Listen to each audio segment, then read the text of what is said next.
Enough is enough! I have had it! Why so serious? And we hold the world ransom for... Wayne Gandy. Excuse me while I whip this out. Show me that. Broadcasting live from the AM 1100 Sports JOC Studios, Atlanta, Georgia. Welcome to Atlanta. This is the Sports JOC Show with Wayne Gandy. You may fill me up, yeah, can you fill me up, yeah. You won't break me down, I've come too far, yeah, I've come too far, yeah. So just throw in the towel, it's a new day, I'ma do it, yeah, I'm gonna go all the way. You may fill me up. Welcome. I can't hear myself though. Can I get my mic up? I don't hear myself, but here we go. Sports JOC Show. I'm the Sports JOC, Wayne Gandy. Don't worry about it right now. I'll just hear myself echoing in the room. Turning that up ain't doing nothing right there, sir. I don't hear myself, but we'll go with it. I'm here. It is Friday. We got to find a name for Friday. Everybody, Freaky Friday, Forward Friday, Fake Friday. Maybe that'll go. When I played football, we called it Fast Friday.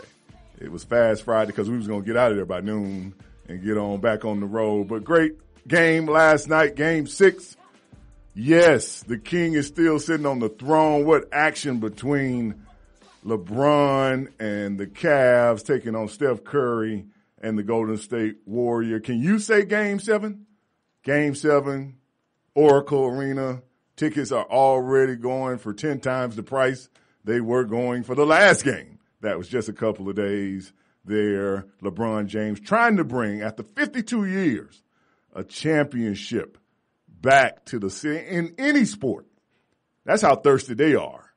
They so thirsty to get a victory. They don't care what sport it comes in, whether it's baseball, football, or basketball. The Cavs never being in a Game 7 finals. Last year, LeBron was able to, and I do say last year, LeBron. This year, he's had some help with Mr. Kyrie Irving, but last year it was just himself out there scoring. Last night, big game. We're going to talk about that a little later in the show. It's just me and Chinway today. Big Kenny is getting his hemorrhoids removed or something like that. Whatever old people do on a Friday morning. He probably has like Folgers coffee. He doesn't even get Starbucks. He probably has the Folger with the big cup, you know, the big little white thing that holds the coffee. I can see it. And we got the bad producer. We're going to let him chime in here and there. I see he stepped his game up and got some generic beats. Dre beats in there. Those are generic. They don't even sell that color. Look like he kind of laminated them himself. But, you know, we'll ask him about that. You know, everybody wants to have some Dre beats. They look like some of those cheap, some he picked up at the Quick Trip somewhere. But we are live. It's Atlanta, Georgia. You can hit us 888-926-7562, 404-603-8770, AM 1100 on your dial in the Atlanta area. Sports JOC Studios here. Aisha, back in the news. You know, we got to talk about that. I'm even reading right here, Steph's father-in-law was threatened with arrest before the game, mistaken identity for a renowned credential con artist. I mean, we can catch anybody at a game, right? Just by that little photo. They got him mixed up. I'm quite sure Steph and the way he acted on the court. And let's talk about that now. Because I kept picturing when he was acting out. Chinway. Say good morning to him, Chinway. Hello, Atlanta. Tell him where we're at. Oh, we are live at the 1100 AM studios off of Northside Drive. Uh-huh. We're here in the Sports JOC Studios in Atlanta. There you go. The weather. Should I tell them the weather? Give them the weather Okay, let me report. pull it up really quickly. How many murders we had last night? Tell them all that. It's 79 degrees currently. It's going to get a little bit cloudy. It's supposed to rain around 3 p.m. today, but it'll still be 91 degrees. And then it'll start raining around 6. Still kind of cloudy, but we should be sticking around the 70s to the 90s. Today, we'll have some Atlanta news coming up for you also. And the Naked News. On the Naked News. But the Atlanta News is not the Naked News. We're No, just it's going to not. throw some Atlanta news in Right, there. right. We're just going to make sure you know that we are in Atlanta. In the city. So we'll get some news for you. But back to the game, Chinwe. I kept watching because it was truly one of those times where I kept thinking, if Steph Curry, if LeBron had thrown his mouthpiece, how the media would react. Because he gets the crying Jordan face. We're going to talk about that a little later, too. Just for crying to the referees. Can you imagine him and how the frenzy of the media would have attacked him for actually acting out in the Steph Curry, somebody stole my bottle reaction last night? Because, he was 2 or 3 inches from touching the referee, which would have been an ejection for the next game. I'm quite sure. I don't know if they could have been anywhere around it if you bumped that referee. He got in the vicinity, and there was a moment when he was acting out, especially that he walked towards that referee. And whether you initiate it or not, if it seems like you were the aggressor, then that's a game 7 ejection, regardless of what people would have been like, well, because now even Aisha Curry went on Twitter to kind of make people feel like maybe the games are rigged. Right. Is that not what the tweet said? That's what she said. And I was personally very shocked when I saw that, because I just hold the Stepford wife up to higher standards than that. You know, she's so politically correct. But she did say, she deleted the tweet, but, screenshots live forever. So, I've lost all respect. Sorry, this is absolutely rigged for money or ratings. In not sure which, she made a typo. She's that upset. I won't be silent. Just saw it live. Sorry. Now, what makes her feel like she shouldn't be silent? Is what I'm trying. What makes her feel like? What makes her? What makes her want to come out the shadows? Maybe she's the only wife. She's the only NBA player wife. NBA wife, the only Golden State Warrior wife there.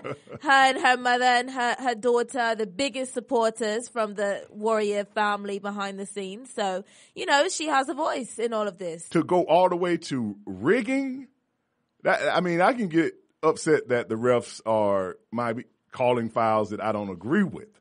And I do know convicted felon what is it? Monaghay? What is the guy's bad producer? The referee's name that went to prison for like 2-3 years, that went out on record last night about the NBA rigging games. Tim Delonaghy. Tim DeHong. I'm gonna have to make sure. Hold on, let me get. But he just dropped a book on us. Tim Donaghy. I knew the name. I'm messing with you. That's correct. Tim Donaghy, who went to prison for doing some illegal things as an NBA ref, already going into the game had speculated that the NBA machine is on the side of Cleveland to push it to a game 7. He didn't necessarily say he was pushing it so that Cleveland would win a championship, but he alluded to that maybe the NBA in Game 6 were making calls and things like that. Now, I don't know what that has to do with in Game 6, LeBron James scoring 41 points and 16 rebounds, or Kyrie Irving scoring 41 points himself. I don't know how they rigged that. I don't know how you rig shots. Well, apparently it can be done. It can. It can be done, apparently. And I think the officiating in the whole game, there's suspects calls on both sides. It's not just Cleveland. It's like, what is a foul? What's not a foul? And I will go on record right now. I believe the insertion of all this video where we can go back and pinpoint what wasn't a foul and what was a foul really might have these referees shook, because they know that whatever they call, that me and you are sitting home and the powers that be at ABC are going to run it back And when you freeze frame, I always tell people that, when you freeze frame stuff, it's very easy to be able to determine something based on when it's going in real speed. That's the thing. Even when you see football games and a pass is thrown and it's like, right here, he should have threw it to this guy. Yeah, in freeze frame, this guy's open. But in actual speed, the window is not open to the quarterback like that. So he might not have threw the ball. But Tim Donaghy, remember, he did go to prison. I want to say he did like 3 years. He even went to try to be a skinhead so he could be protected in prison. Really? Yeah, look him up. I'm telling you, give us some facts. I don't know how long he actually did. I do know at some point he tried to join one of the gangs because he was tired of that Shawshank Redemption that they was putting on him in there. So I bet he won't tell that part of the story about how he was in there like Andy Dufresne getting some of that Shawshank. He served 11 months. He was sentenced to 15 months, sports jock. But Okay. he did 11 months. And he did try to join the Aryan Nation or something. Yes, he said that he joined the White Power gang in prison. But they said that was true, that the white power Aryan Nation denounced him. They denounced him too, so he didn't even. He can't get in with anyone. So a white man couldn't join Wow. the Aryan Nation. I tell you, he's not Jewish, is he? Donaghy is not a Jewish name, I don't think, is it? I don't think so. You don't know? Yeah, I don't think it's Jewish. That doesn't sound Jewish to me. Tim Donaghy. But we'll look that up. We're going to go to break, come back, talk more NBA playoffs. Game 7, 8 p.m., ABC, Sunday night. I'm quite sure it'll be probably one of the most watched games in the last decade as LeBron James and the Cleveland Cavaliers head to Oakland to take on reigning MVP Steph Curry in Game 7. We'll be back. More of the Sports Jock Show right after this.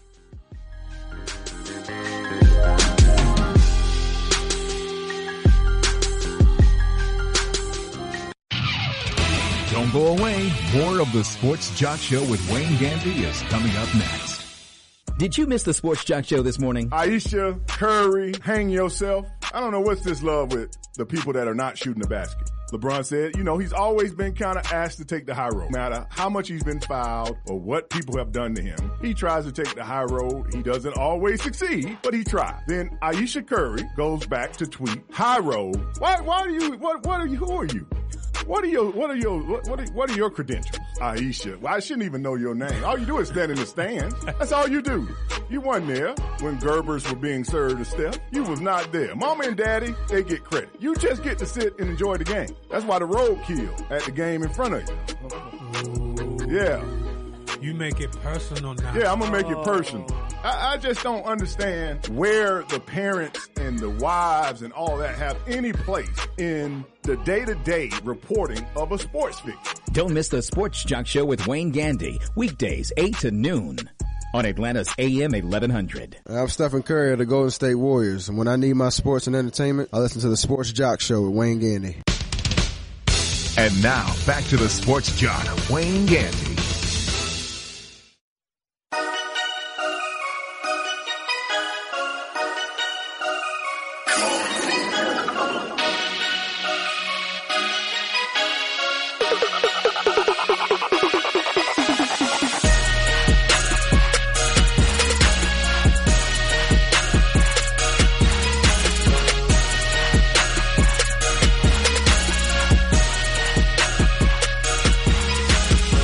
Welcome back to the Sports Jock Show. I'm the Sports Jock Wayne Gandy. Golden State Warriors 101. Cleveland Cavaliers 115 last night in a game. Steph Curry had 30 points. LeBron James delivered 41. 27 of those came in the second half. There was a point where the King was really serving up some take that, some puffy. He was serving up some take that. He scored 18 points in a row. He was working the jumper. I think the biggest thing that was missing was Andrew Bogut in the middle. Without him and his size and the small ball that the Golden State Warriors were trying to play, something that really separated them last year in this series, and even this season with winning 73 games when they were switching to that small lineup, they really gave people problems. Steph Curry, close to the end of the game, gets ejected for throwing his mouthpiece. Let's hear him talk about that. You don't have it yet, so you had it, but you didn't have it, but he'll find it. But Steph Curry threw his mouthpiece, got ejected. Chinwei, did you see the game? I saw the last quarter and a half. I caught that. The last quarter and a half. Under half. Quarter and It was a very half. entertaining. Very quick. A lot of quick movement. I was trying to keep up. Well, when you look at the box scores on this game, Tristan Thompson of the Cavs, 15 points, 16 rebounds. The thing that stuck out for me was two things. Draymond Green, coming back from suspension, only had 8 points. He did have 10 rebounds. He wasn't really a force on defense at all. I think that being in that lineup, having to play center, already undersized forward, it just was too many people coming at him, fouls galore, but 8 points. And that Harrison Barnes scored 0. So you had a starter in Harrison Barnes that didn't score a point. So forget that Steph had 30. Clay, I think, had about 22, 23. But when you have starters, and I think when you go back and look at the games that Cleveland lost, they were the games that J.R. Smith scored like 3 points. Kevin Love scored like 4 points. Your starters have to give you 8, 10 points. It's just to keep the floor balanced. If he's not hitting anything, it puts a lot of pressure on people like Steph and Klay Thompson to deliver even in those tough times. But this whole series has shifted from the whole time that Draymond Green was suspended for Game 5, coming back in Game 6, even vowing. And why are these athletes? I have to ask you this, Chinwei. Why are so many athletes now so verbal, you think? Like so angry, I would guess I would say, or so everybody has some kind of almost emotional response to. I mean, if I was in Game 5, it'd have been over. If I was, when I come back, I'm going to do this, and then you can't deliver. That's what kind of stuck out for me in a game where he said he was going to deliver. LeBron only went off for 41 because he wasn't there. And now he goes off for 41 when he is there. I don't know. I was going to ask you what do you think made why they weren't playing? Because I was shocked when I first saw the score. I was happy, but I was still shocked because they talk a lot of smack, especially Draymond and Stephen Curry to an extent. He's very confident. I wouldn't say he talks smack, but Aisha talks smack. But I was really shocked when I saw the score, and I don't know. I think that maybe they get wrapped up in other things. The attention. I think the attention is really a distraction. I think that Draymond may have been distracted by all the attention he's been receiving. And that is a good point. How you deal with the public scrutiny, good or bad, whether it's appraisal, whether they're praising you, that you're doing well, or they're condemning you. Right now we see Steph Curry, which is crazy that they keep saying, well, in last game, Steph Curry scored 25 points. He had an off night. How do you have off days and you scored? That's not off. 25 points for a lot of people is you win the Gatorade Player of the Game. But they're saying him only scoring 25 and 30 last night. To me, Golden State in this series, Cleveland defensively has figured out how to defend them. If you look at the games, these last 2 games, and you look at the first 2 games, the whole time you see Cleveland guys looking at each other like, I thought you were going to go with him. Now you see. They got some confidence. They see, yes, they've seen it enough to know, okay, this is how they like to run that play. We have the athletes that can cover it now. And now you don't see a lot of that where they're looking at each other. I thought you were going to get him. And now they seem to be playing great defense and able to protect that perimeter and cover those threes. We do have Steph Curry talking about throwing his mouth. Yeah, I've thrown my mouthpiece before. I usually aim at the scores table. I was off aim. Definitely didn't mean to throw it at a fan, but it happened, and went over and apologized to him because that's obviously not where I was trying to take my frustration out. But the last 2 fouls I had, I thought I didn't think I fouled either Kyrie or LeBron. That's just kind of my perception of the plays, and I had a reaction to it. It's obviously frustrating fouling out in the fourth quarter of a clinching game and not being out there with my teammates. So it got the best of me, but I'll be all right for the next game.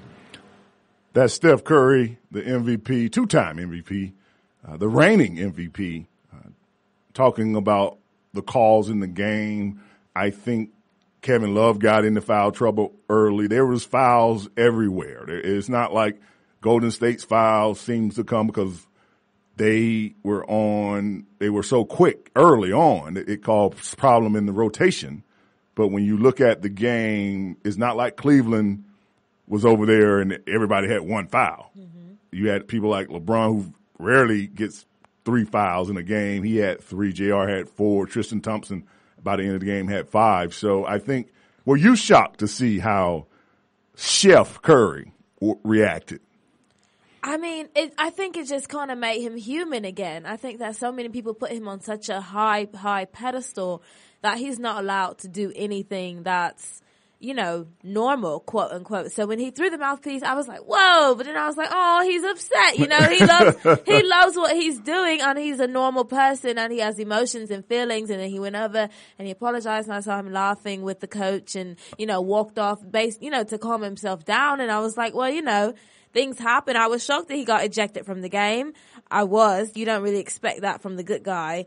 But, I mean, he is human. And I think that everyone kind of realized that after that moment that, and that's things happen. You said something right there. The good guy. The good guy. Mm-hmm. What makes people see Steph Curry as the good guy? Well, he brings his daughter to the press conference, and his wife, she's the quote I call her the Stepford wife. She cooks, she cleans, and word on the street is that Steph Curry's very God fearing, very straight, narrow. You know what I mean? So, and people are always defending him. Well, Lucifer is God fearing.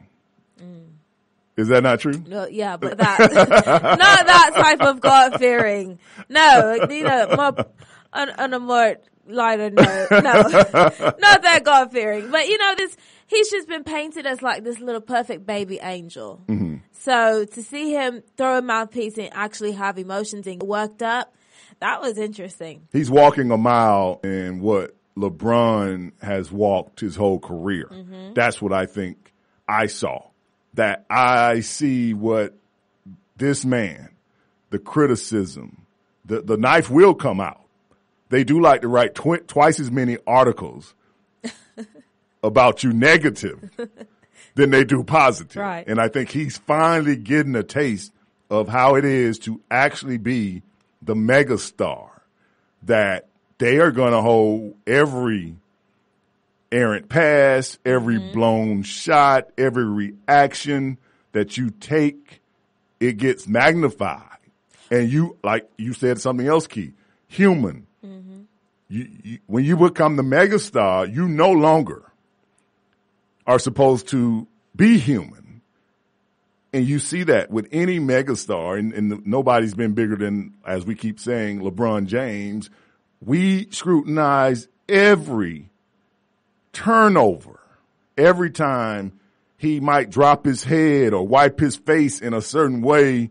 Oh, he's crying. He's this, he's that.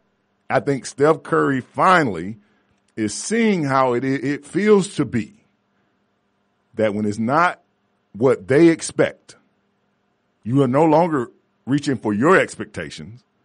You're living for anonymous people. But even as I'm reading the articles, I've read like multiple articles on the game, as many as they put out this morning, it's still very, very neutral. Like, it's kind of like, well, this is what happened and he was ejected, but this is what Ayesha Curry said. Like, they're not even acknowledging the fact that, he did spaz out a little bit. Correct. They're not even, like, there's no alluding to that at all. And I hope that everybody is watching this to see how and to applaud LeBron, because if that was LeBron throwing that mouthpiece, that would have been the dominant story. You are correct on all bases. The whole story of the game, win or lose, would have been about how LeBron acted. But with Chef Curry, it's like, yeah, he just lost his head for a second. Now let's talk about But he Aisha. went over and shook hands with the coach afterwards. Yeah, so we'll Still be a good back. guy. More of the Sports Jock Show, 404-603-8770. Call in live. We are here, Sports Jock Studios, Atlanta, Georgia.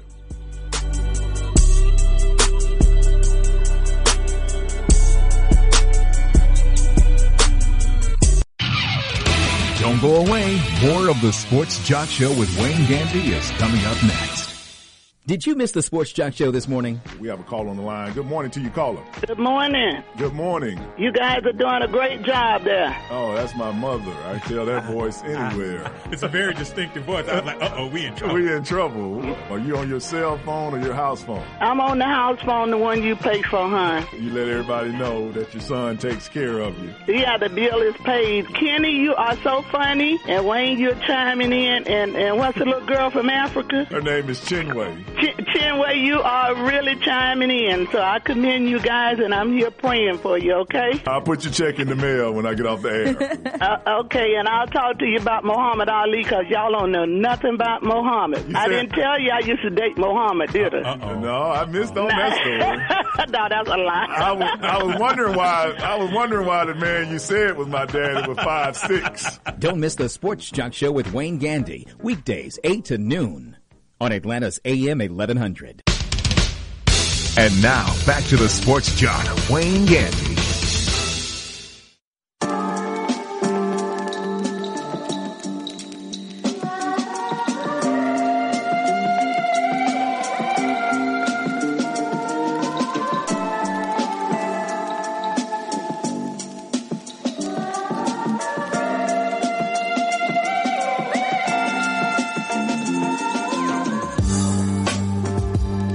Welcome back to the Sports Jock Show. I'm the Sports Jock, Wayne Gandy. Rihanna. Word. Word. That's all. I don't know what half the time when she's in the court, she's not saying anything, but she was saying a lot before yesterday's game. Chinwei, if you didn't know, and I'm quite sure you probably were the first person that followed her, or what do? You told somebody else. How do you tell somebody else on the Instagram? How do you do that? You log on the Instagram. That's what I'm laughing at. What are we doing on the Instagram? Well, Rihanna posted a bikini picture of herself with the number 23 written in sunblock on her stomach. Now, I don't know which 23 she was referring to, Michael Jordan, LeBron James, Draymond Green, but this is what was on her stomach. She tagged King James, but I don't know if that means that he got it or she was trying to make sure he got it. But how does that work? I don't think tagging so. You it?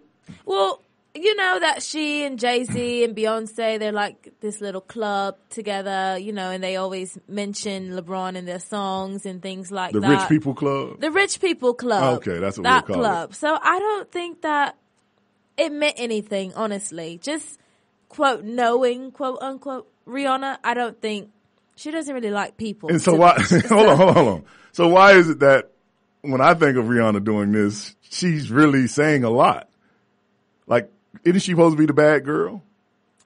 Yeah, but I don't really strike her as the type to mess with married men. Really? Really? Really? You know, she's on tour and she's got shades coming out, and I don't shades. She does. Yeah, that's what to keep you from sleeping with somebody's man, that you got a shade line coming out. No, but then she also posted a picture last night, Game 7 as, you know, backward with this is a funny picture though, with LeBron looking at Stephen Curry after he blocked his shot. Under the picture, she had the mood. that she was in. I don't know what that means. If that was code word to LeBron. And what that means. Bad producer, you keep up with that ratchet news. Hey, you know, I'm going back. Jay-Z and LeBron was real close back in the day. So that's when Rihanna first got signed. Right.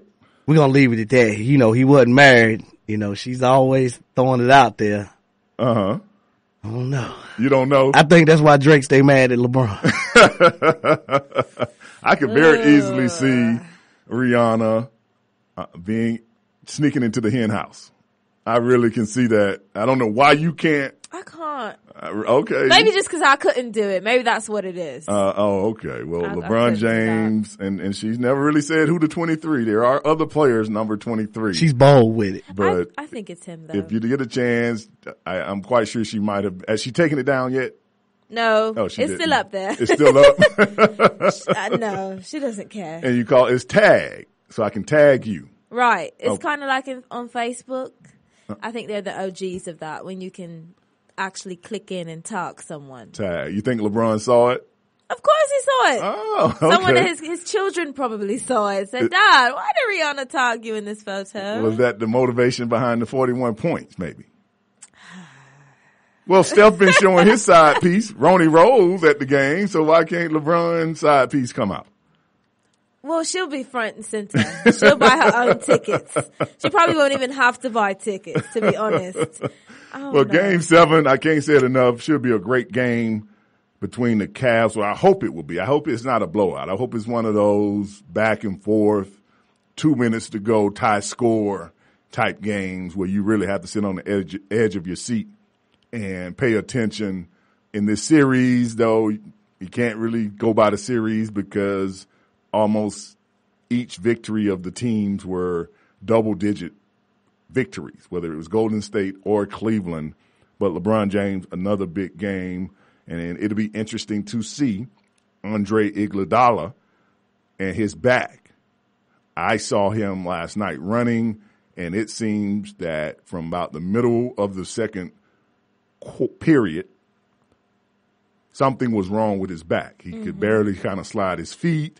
And when you hurt your back, especially in basketball, somewhere where you have to jump and land, we've seen athletes like Larry Johnson, Grandmama, Larry Bird, even Tracy McGrady. Once that back kind of tweaks on you, it puts you in a bad situation offensively and defensively, especially when you are like Andrew Iguodala, an athletic type player. His game is more off of his athletic ability, but it should be an interesting game. I wanted to ask you, bad producer, because you referee you moonlight referee.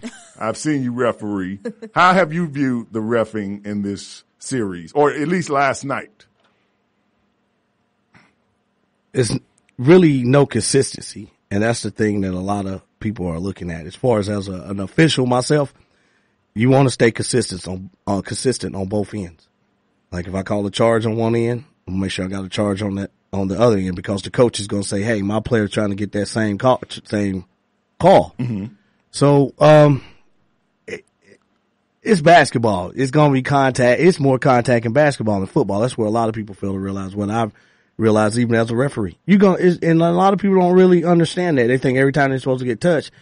Only thing I'm having a problem with is the referees are not controlling the players, like allowing Steph, LeBron, anybody to get in their face. It's like the NBA, like they're afraid to say anything because they may get reprimanded from the NBA. That's what I'm looking at. They're calling on eggshells is what I want to say. And I was going to say earlier, if Joe Forte or Danny Crawford is in the game on Sunday, it may be a championship for LeBron. Now, when you watch these games, have Golden State, one last question about refereeing. Have they set themselves up with all the flopping that the refs have finally kind of adjusted to that, oh, okay, y'all are big floppers. When y'all shoot threes, you make motions as though somebody hit you. When you take charges, you make motion. Every time they put certain guys in, they fake. Have they just that has caught up with them where the ref is just not giving them those calls? No, I mean, the whole NBA does that, but what I'm seeing now is the reverse of Golden State is acting like Cleveland in the first 2 games where they were asking for the calls or they were doing all the whining and crying to the officials about things. Now I see the Golden State and where Cleveland is just playing basketball. So basically, reversal of fortune. Reversal of fortune has came at this time for Golden State. I mean, they if I was Coach Kerr, I would be like, guys, we look like. I mean, really, they look like a Oklahoma, OKC, or Russell Westbrook, and they look like LeBron and them in the first 2 series of the game. And I mean, I was just watching that last night. I'm watching how Steph was acting. I'm looking like, dang, you about to lose some endorsements. Please lose that Under Armour. You know, I mean, and then I keep listening to his wife, and she about to cause him lose another couple of million right there, that little throwaway money that she was getting. She don't, I mean, he really needs to get her in check. I think his mom and his dad that needs to come from, I think Dale and, Mrs. Curry. No, I'm not her mother. I'm not her father. That's your wife. Control your wife. Well, yeah. If you sending your mama and your daddy to do it for you, that's the problem right there. Like he gotta shoot. We gotta play those sports. You know, he has to play ball, and he ain't got time to be really like dealing with all that. You know, he needs to take mom, go talk to her, tell her. Man, this is like a 97-second conversation. It don't take all that long to put her. Give me 97 seconds. Some people need. That's all we need to talk. We can have this conversation while the popcorn popping about you staying off of Twitter and Instagram, referring to anything that has to do with other athletes, referees, and the NBA. That is not your place. You are not helping the Curry brand or the family. You're actually messing it up. You messing it up. Yeah. You know what I also noticed? Like last year, what's the little baby's name? Riley. Riley was getting all the attention. You remember she was doing the eye thing to the reporters. She was you notice Riley's not on the scene. Aisha may have been jealous of Riley's attention. You know, that female. Well, I don't know about it. That doesn't. But now this year, Aisha is making all the noise. Everybody's watching Aisha instead of Riley. Last year, everyone was watching Riley and everything she was doing at press conference post game. Now this year, Aisha is everyone's watching. Aisha is the mother and 25 years older than Riley. Riley vocabulary, she probably can't even spell tweet yet. She 3 years old? So, this young lady can do herself and her family. It is not Steph's daddy. How your daddy gonna control your wife? This ain't Sandal. Yeah, like, hey, Dad, go take care of my wife. What are you talking about? That is not how it happens. Go tell your own. That's the Young and the Restless. Wife. That's how you do it. You see? Nah, it ain't. She shouldn't be tweeting anything. Stay off the radar. And I think she has just got caught up too. What her opinion is, and me even knowing her name. I should never know his wife's name. Not for just being his wife. If I know your wife's name, it should be because your wife is someone. Beyonce. Rihanna. Yeah, not Aisha, who cooked pancakes. I don't need to know all that. But crepes. It's crepes. They have crepes in there. It's crepes. I think she's a lot more vocal than she was in the previous seasons, now that my producer mentions it. Yeah, just don't hurt the name. Be quiet. Let your husband do all be Adam. See, Eve if she had went and got Adam, you women wouldn't have to worry about every 28 days. We'll be back with more of the Sports Jock Show right after this. Sports Jock Studios, Atlanta, Georgia, 888-926-7562 or 404-603-8770.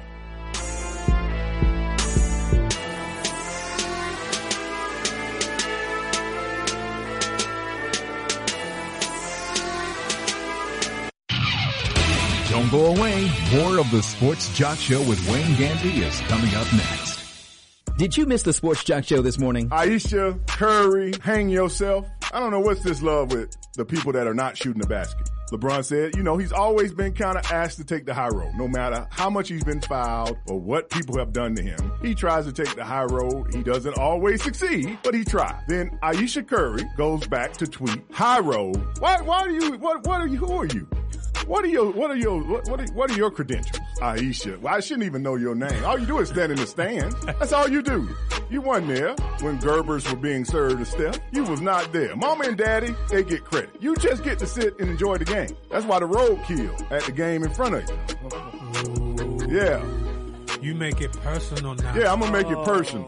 I just don't understand where the parents and the wives and all that have any place in the day-to-day reporting of a sports figure. Don't miss the Sports Jock Show with Wayne Gandy, weekdays 8 to noon on Atlanta's AM 1100. Hi, I'm Charles Barkley. When I need sports and entertainment, I listen to the Sports Jock with Wayne Gandy. And now, back to the Sports Jock, Wayne Gandy. Yeah, I'm the boss.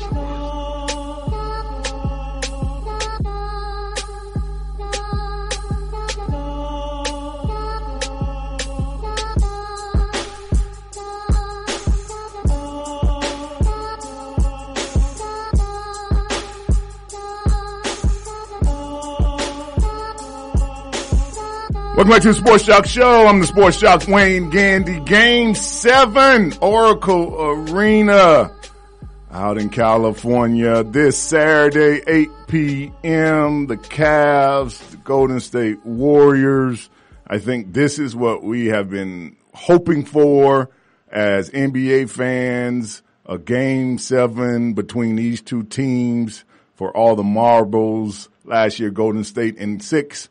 Taking Cleveland this year, LeBron and his performance last night able to push the Cavs into a Game 7. When we talk NBA here on our show, the first person we think about reaching out to is NBA.com, World Traveler, NBA TV, our man, Sekou Smith. Good morning to you, Sekou.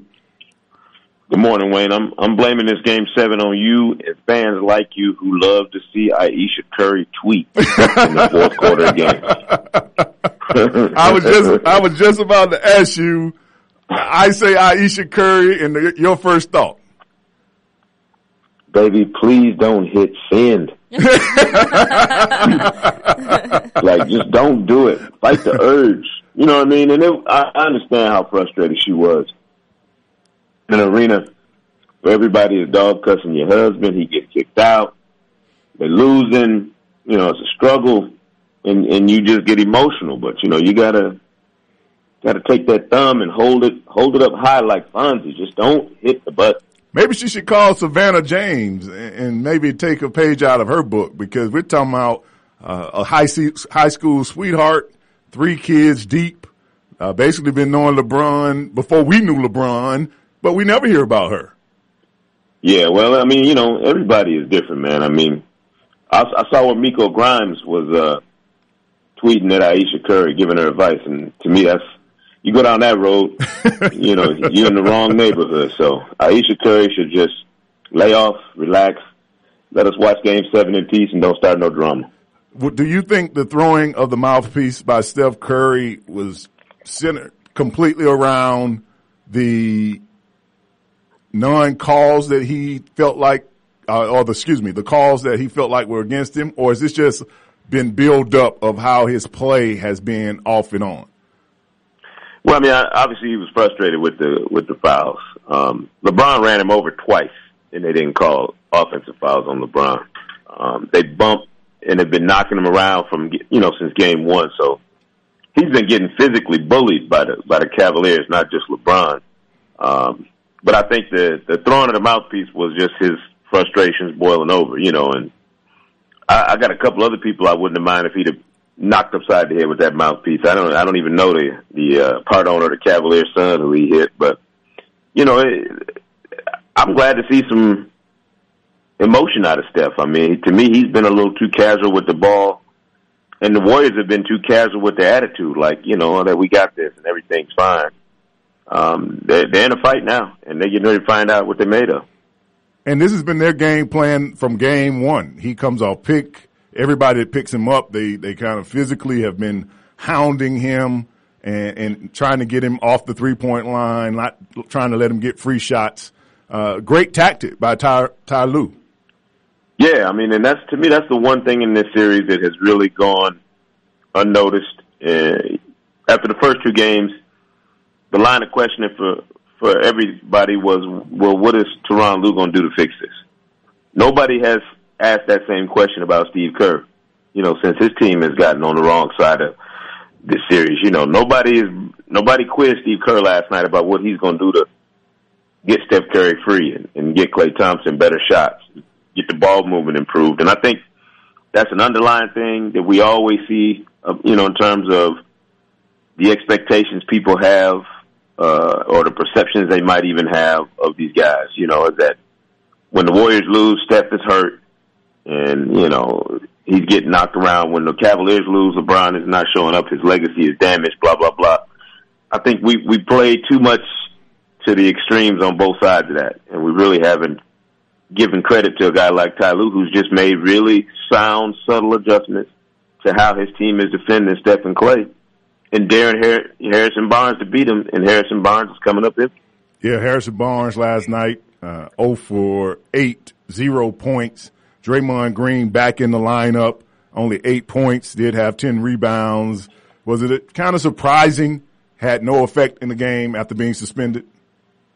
No, I mean, I didn't expect him to come back and play a great game on the road specifically, and knowing that he's still in danger. He can't do anything to put himself in a precarious position, with technical fouls or another flagrant, because he'd be right, he would have been right back in the mix in terms of being out for Game 7. So he has to play wisely and really be sound in his movements on the floor and everything he does. And I felt like I saw him, get the urge to do something a couple times, during the game last night, and he caught himself, which is smart on his part. But you can't rely just on home court, Wayne. You can't just assume because 73% of the time the home team wins Game 7, this is going to be part of that 73. This is a different animal.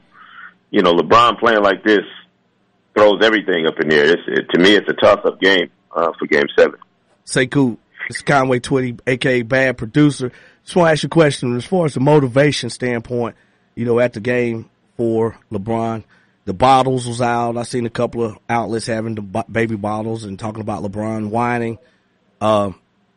Two-part question, basically. What you think that was the motivation? You think that's why we see LeBron really being the player that everyone wants him to be? And then number two, do you see a reversal that now that baby bottle is in the Golden State's mouth? I don't really see it as a reversal, to be honest with you. I still don't agree with what LeBron did. Complaining about what Draymond said to and all that stuff, man. I saw him call Steph Curry some names last night and talk to Steph Curry like, in the same manner that he didn't want to be talked to. And so I agree with the guys and the other players who say that, you can't take that stuff personal. It's in the heart of competition.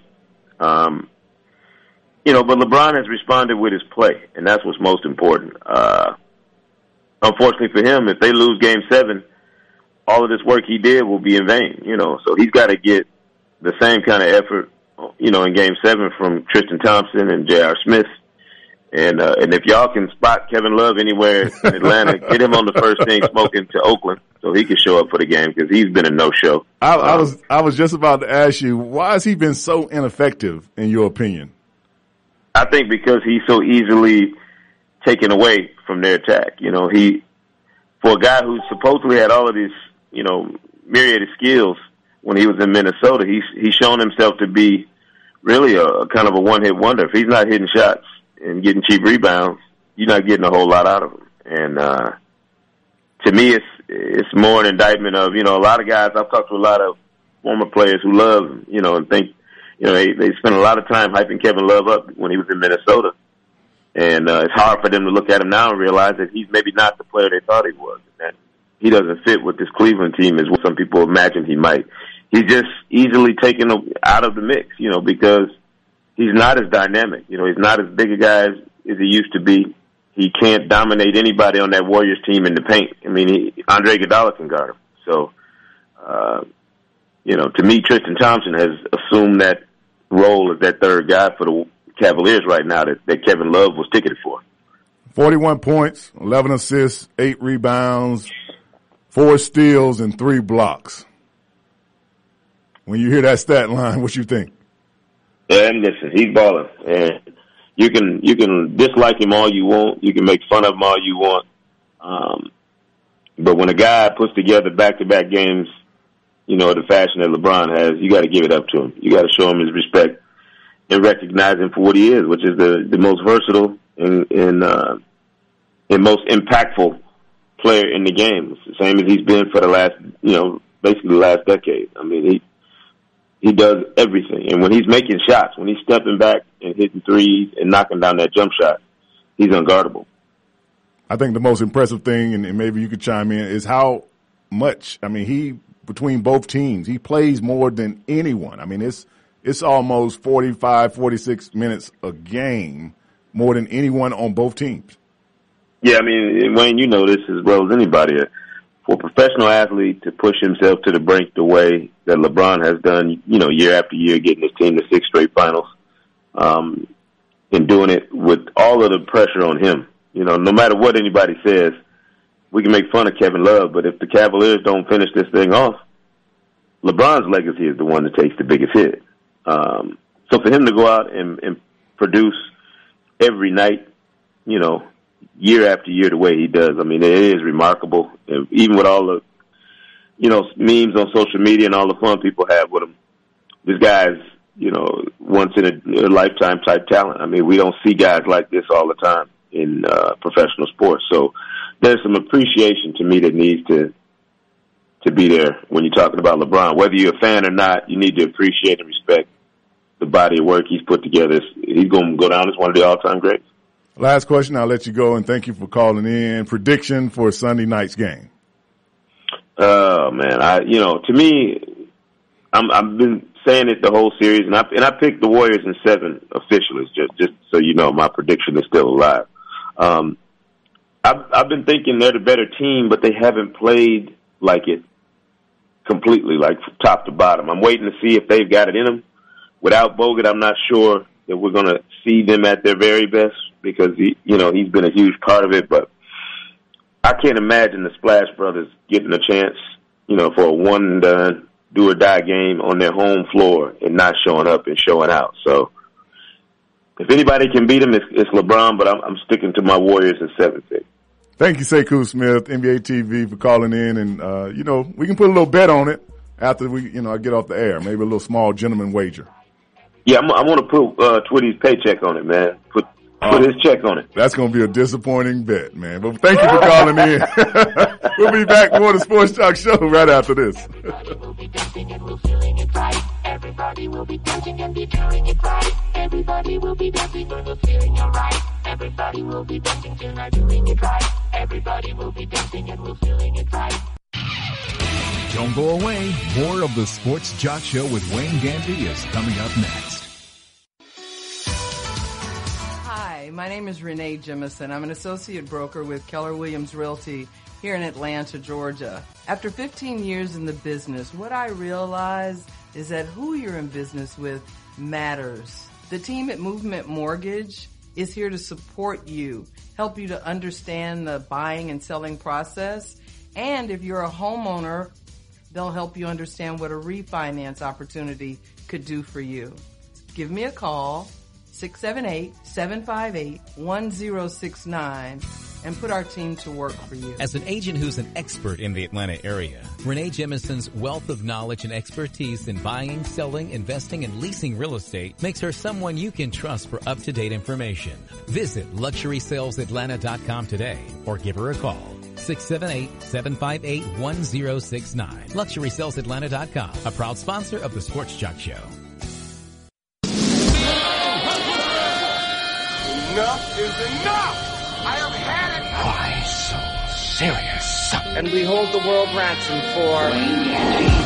Excuse me while I whip this out. Show me that. Broadcasting live from the AM 1100 Sports Jock Studios, Atlanta, Georgia. Welcome to Atlanta. This is the Sports Jock Show with Wayne Gandy. You may fill me up, yeah, can you fill me up, yeah. You won't break me down, I've come too far, yeah, I've come too far, yeah. So just throw in the towel, it's a new day, I'ma do it, yeah, I'm gonna go all the way. You may fill me up, Welcome back to the Sports Jock Show. I'm the Sports Jock Wayne Gandy, sitting here with the redhead bombshell. Or she's trying to. She's trying to save up and get that Kim Kardashian package. No, that's who are you trying to get? The Amber Rose package? No. Which package are you trying to get? No package. Oh, no package? No! It's the Chinway package. Big Kenny is off saving some seals up in Alaska somewhere. He's doing something. We are here live every day, AM 1100, the Sports Jock Studios, Atlanta, Georgia, where sports, news, and entertainment all coexist all at the same time. Chinway and the Sports Jock is going to ride you to the noon hour. Thank you, Sekou Smith, for NBA TV, NBA.com, for calling in. Game 7, Sunday night, biggest game of the year. All eyes will be on Oracle Arena. It should be a great game. Tell him I can't read that in that red print over there.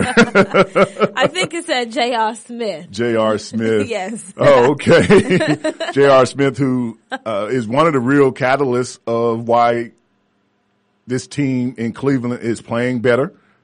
He has been scoring the first 2 games. I think he only had maybe in 2 games 8 points.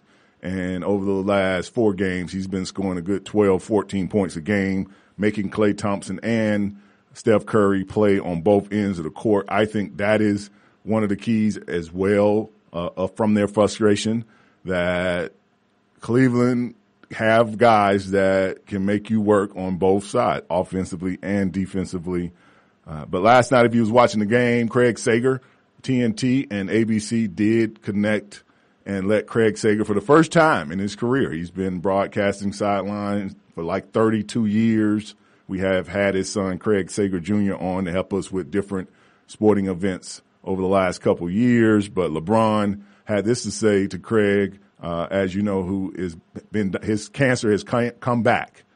So LeBron and a lot of guys were happy to see him on the sideline, and I don't know what print that was in his suit. Here's LeBron and Craig Sager. At the end of the day, we're a team that's been persevering all year. You know, the outside noise, you know, everything, you know, and it was like, hey, at the end of the day, let's just go out and play and see what happens. And we've been able to beat a great team, you know, 2 straight games to force a game 7. And I can't wait. Congratulations, great performance. I was very pleased to be here to witness it. First of all, I'm going to ask you a question. How in the hell you go 30-plus years without getting a finals game? That don't make no sense. But I'm happy to see you, man. Much love and respect. And I'm happy I was able to witness this in front of these fans. We really appreciate you. Thanks a lot for entertaining me. Back to you tonight. Craig Sager, 32 years, TNT. Cancer has come back. Last thing I remember, he's not going to get chemo this time around, right? Isn't that too weak to get the chemo treatment? Aww. It suppressed it last time, but he has a very aggressive cancer, and we wish him the best, and he's still on the sideline. He looks great, though. Yeah, he's still. I must add, he looks very, very, for lack of better words, healthy. He looks. Well, he's doing what he loves. He's doing what 32, and his thank be that the powers that be blessed him to be able to do something in his career that he hadn't been able, but just because he's been working for TNT and not ABC. So now he's called a game. Paul Gasol, just to switch notes real, Paul Gasol, the center for the Chicago Bulls, who's hoping to go to the Olympics and play. He said he hadn't decided yet, but if he does, he's going to freeze his ability to have bring some sperm to maybe help him have kids afterward. He doesn't want to go down and contract the Zika virus. So all this is centered around the Zika virus. And I did read that there have been a couple of other athletes who've already done this. They're freezing their sperm to try to still be able to go play in the Rio Olympics. I thought it was an ingenious idea. It just seems like a lot of extra work. It's just, just don't go. Just wait another 4 years. Well, he's 35. This is his last time around. Okay. All right. Well, you should have been had kids also. Well, he's been playing basketball. 35 is not old to have kids as a man. All right. No, I mean, Okay. right? Yes. It's not. I'm thinking from a woman's perspective, maybe. Yeah, well, That's maybe, why. yeah. So I think that it's a great idea of him to, and he says he still hasn't decided whether he's going or not. But if he did go, He's prepared. he's prepared to freeze some of his sperm. Which is a very, who thought? I never thought about that. Is he married? You miss Google. See if you can find him over there. I was trying to find him. Find and see if he can be found. Kyrie Irving did tweak his foot last night, but trust me, nothing's going to keep him out of the game. And I didn't see anywhere in his game that he would not make the game in 3 days. The Cavs, as we said, J.R. Smith said he will test free agency. I think the way he's been playing in this finals will keep him in Cleveland. Even if it's on like a 2-year deal, he played this year on a 1-year deal for a little less money, trying to chase a championship. But he said he will test the free agent market going forward. Did you find out whether he was married or not? In about 2 seconds. You need 2 more seconds. There were some big stars at the game last night around the court, Chinwei. I'm quite sure who. I saw Beyonce and the Jigga Man. Who else was there around the court? Those were, if there was anyone else there, they were overshadowed by Beyonce and Jay-Z. There was a meme, Aisha was not happy that she and the other family members were stuck on the bus at 9 p.m. So there was a picture of Beyonce and Jay-Z walking past the bus. And oh, is there? Yes, and it was really, you can only imagine what the internet said. They were like, Beyonce walks past the bus that Aisha Curry is currently sitting on. Now, I thought that was hilarious. Why were they stuck on the bus? The I door don't know. wouldn't open? She said that they were stuck on the bus. She said it's 9 p.m. and we haven't been, views from the bus. So she did a picture. She said 10 minutes till game time and the whole team's families are sitting here on the bus. They won't let us in yet. Interesting tactic though, again. And that was it says 12 hours ago. So she's alluding to thinking that the Cleveland Cavaliers sabotaged the bus to keep the family members from making it to the game. Right, but the Cavs said there was a lot of congestion going on and they wanted to clear everything before they let 100 other people come through. So, I don't know. I think Mrs. Curry is just in her feelings lately. How old is she? She's like 27, 28, right there with Steph Curry. And you would say she's in her feelings? She's in her feelings. She's got a lot of emotions going on with this game, and I think that she should keep them to herself. Because it's okay for common people to say, the game is rigged, but when you're at a certain status and within a certain group of people, I don't think you're really allowed to say that. It's not very becoming. Especially your husband plays, so that means that he would have to be in on it as well. Right? Isn't that, right. I mean, how is it just one team in on? So it would take both teams to set it up. So exactly. It seems like, why would you say that? Maybe your victories have been set up as well. Or maybe you keep that to yourself. Keep it to yourself? Yeah, call Sidell or someone and tell her, but don't tweet that. It's not becoming. 97 seconds. That's all I'm telling you. That's all you need, Steph, to get all this, wrapped up and get your wife, take a page from LeBron when he had to set his mom down and early in his career. If some of you don't remember, his mom used to sit kind of close to the Cleveland Cavs bench about 3-4 rows up, and she would always just be jumping up and acting out and things like that. And there was one game where even LeBron out on the court playing looked over and gave her some choice words about sitting down. And you haven't really seen any of her antics, Delonte West and all that stuff, but that was outside the court, even if that's true, because that was alleged. Nobody had any proof that was true, that she was dating Delonte West. But from that point on, you haven't seen any of her acting out. And I think that Steph, take them 97 seconds while the popcorn is popping and get your wife together. We're going to talk in this hour. We got some naked news today? Oh, yeah. Okay. Lots of naked news. Well, naked news, some football. Tim Tebow co-hosting a new TV show that's coming to you. Gucci Man is out of jail, just to be talking about Gucci Man in the news broadcast. But I just... It's pertinent to Atlanta, because that is where we are. Lawrence Phillips, we have some NFL news and update on that, and Von Miller saying that no chance he'll play in 2016 under a franchise tag. I will explain that to the powers that be. But as I said, the Sports Jock Show, we are here live every weekday, not weekend, weekday, 8 a.m. to noon at 1100 Studios, Sports Jock Studios. Me and Chinwei, we're going to eat our chicken biscuit as we go to break. They finally got us our breakfast. Did y'all get some breakfast in there? I can give you the bottom half of my biscuit because I like the top part because it has the butter on it. You always give the bottom part. It's like cut the muffin in half and take the top and give.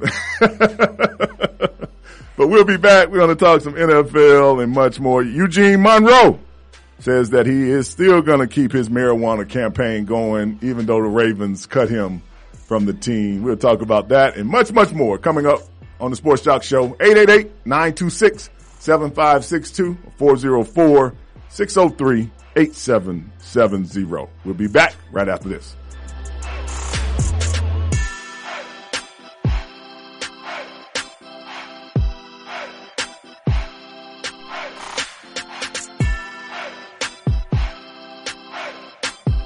The Sports Jock Morning Show is now Atlanta's AM 1100 weekdays, AM to 12 p.m. Also, watch us live on YouTube on thesportsjock.com.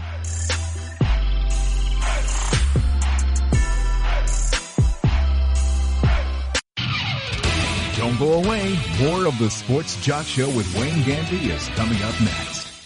Did you miss the Sports Jock Show this morning? We have a call on the line. Good morning to you, caller. Good morning. Good morning. You guys are doing a great job there. Oh, that's my mother. I tell that voice anywhere. It's a very distinctive voice. I was like, we in trouble. We in trouble. Are you on your cell phone or your house phone? I'm on the house phone, the one you pay for, hon. You let everybody know that your son takes care of you. Yeah, the bill is paid. Kenny, you are so funny. And Wayne, you're chiming in. And what's the little girl from Africa? Her name is Chinwei. Chinwei, you are really chiming in. So I commend you guys, and I'm here praying for you, okay? I'll put your check in the mail when I get off the air. Okay, and I'll talk to you about Muhammad Ali because y'all don't know nothing about Muhammad. I didn't tell you I used to date Muhammad, did I? No, I missed on that story. No, that's a lie. I was wondering why. I was wondering why the man you said was my dad was 5'6". Don't miss the Sports Jock Show with Wayne Gandy, weekday 8 to noon on Atlanta's AM 1100. Hi, my name is Renee Jemison. I'm an associate broker with Keller Williams Realty here in Atlanta, Georgia. After 15 years in the business, what I realized is that who you're in business with matters. The team at Movement Mortgage is here to support you, help you to understand the buying and selling process. And if you're a homeowner, they'll help you understand what a refinance opportunity could do for you. Give me a call, 678-758-1069, and put our team to work for you. As an agent who's an expert in the Atlanta area, Renee Jemison's wealth of knowledge and expertise in buying, selling, investing, and leasing real estate makes her someone you can trust for up-to-date information. Visit LuxurySalesAtlanta.com today or give her a call. 678-758-1069. LuxurySalesAtlanta.com, a proud sponsor of the Sports Jock Show. And now, back to the Sports Jock, Wayne Gandy.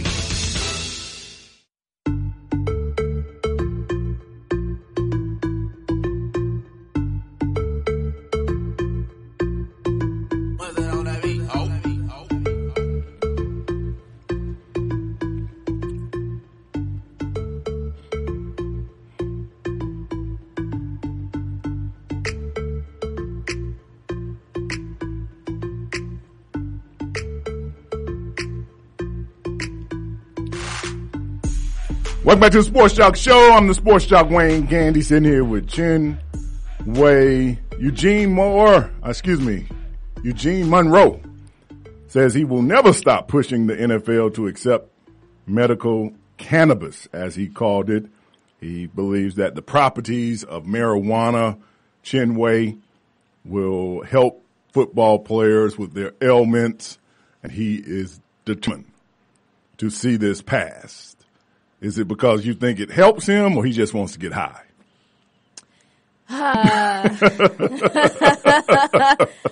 The latter, definitely. It seems like it. Definitely the latter. Because football has been around, NFL has been around 100 years, and nobody has picked up this cause. Well, he's got the cure. Oh, he has the cure for what They we've should been. have been doing this for 100 years. So man. maybe if everyone listens to him, then, football will be a better place. So go in the training room, get some ice, get your ankles taped, and smoke a blunt. Right. Is that his recipe for healing? Yes. Of course. Well, a lot of athletes have been saying, we've reported here on the show, that marijuana use has helped them in tons of ways to perform better or with their ailments. I'm quite sure any drug can help you with ailments. Now, it might not be the after effects that you're hoping for, but you can pop 3 Advil and find yourself feeling pretty good as long as they work. So marijuana, him saying that about marijuana is not a surprise. It is a drug, and it does help with cancer patients. Isn't that what they give a lot of cancer patients? Right. So Craig Sager probably is high every day. Well, he has to be to wear those suits. It's the only way. Did you see his suit last night? Yes. What was that print? I don't know. I don't know if it actually has a name. I think it's just Paisley? kind of the Chris Sager thing. Like, it's Curtains. It's curtains. I've been to the fabric Kitchen store. curtains. I've been to a fabric store. One of the best ones here in Atlanta is about a mile from here, and I've never seen that other than curtains in the back you can make from that. But Eugene Monroe said, being released by the Ravens, where he has played most of his career. I can't wait to see how this, because Ricky Williams tried this. Remember the running back from the Saints and the Dolphins? He was a big proponent for marijuana use. He's even trying to open up some kind of workout and smoke gym. I don't know how that's supposed to correlate. I guess you get you a quick set of 20 push-ups and then you smoke during the break or something, but it's a venture that he's trying to start out in San Francisco. Sports Jocks, there's a D1 athlete that he only said his name was Cliff in an article in Men's Health magazine. He basically said that it's genetically engineered to help you as a workout supplement. It helps post-workout aches and pains, and it also, the THC allows him to focus and helps on his heart rate. So he needs to get some ginkgo, what is it, ginkgo biloba? The little pill that helps you focus, and he needs an ice bath that will also remove health. I mean, that's what I use. So I don't know why he needs marijuana. It's interesting that as he's leaving the team, that his main concern is we need to get medical marijuana instituted in the NFL. And then at the bottom, he's like, I'm cleared to play and excited to get back on the field and compete. That should have been your first sentence. I think that should have been your main concern. His closing argument should have been what he made his primary argument. Yeah. And by the way, also medical marijuana is a great thing. That should have been at the bottom, not the lead-in. What I need the both of you, bad producer Chinwei, is there a bad side? Because now everybody talks about the good side of marijuana, but it was taught years ago about the bad principles as far as slowing down your reaction time, making you lethargic. Also, long use of it may deteriorate your memory and things like that. But you never hear about any bad sides to marijuana in today's time. Well, it didn't become bad till like 1937, if I'm correct. And then that's when they named it marijuana. There's also been hemp and cannabis. So we've used it in the United States for clothes and everything else. So all of a sudden it got bad. Now it's back in, but there's 2 types I've heard. I've heard it's like one that will pick you up. You heard or you have tried 2 types? Now I got friends in Colorado and Washington and Oregon. And you've never visited them? No, I've just listened to them when they come. But it tells you, I've seen them, and on their box it says, please do not take across state lines. It's a federal offense, but they got it across the state. But that's another story. But anyway, it says that there's 2 different types. One that for you to sleep, and there's one that will pick you up. So it's I don't see that happening. so Yes. one is laced with one drug and one is laced with another drug. Isn't that what it is? One laced with cocaine and one laced with Xanax or something. I mean, that's why they have so many different names. So, as far as like when you go to the dispensary, your doctor tells you what you need and which kind you need and what type of cannabis it is, and you go from there. It's a lot. I mean, it's a well ran. So Reggie make you. I don't think Reggie exists anymore except Reggie just makes you mad. You gotta know Trick Daddy. Now Trick Daddy was on. He was talking about he smoked Reggie with his loud so he doesn't get too off balance. So he balances himself with a little puff of each. 2 joints working at one time. Ain't that something?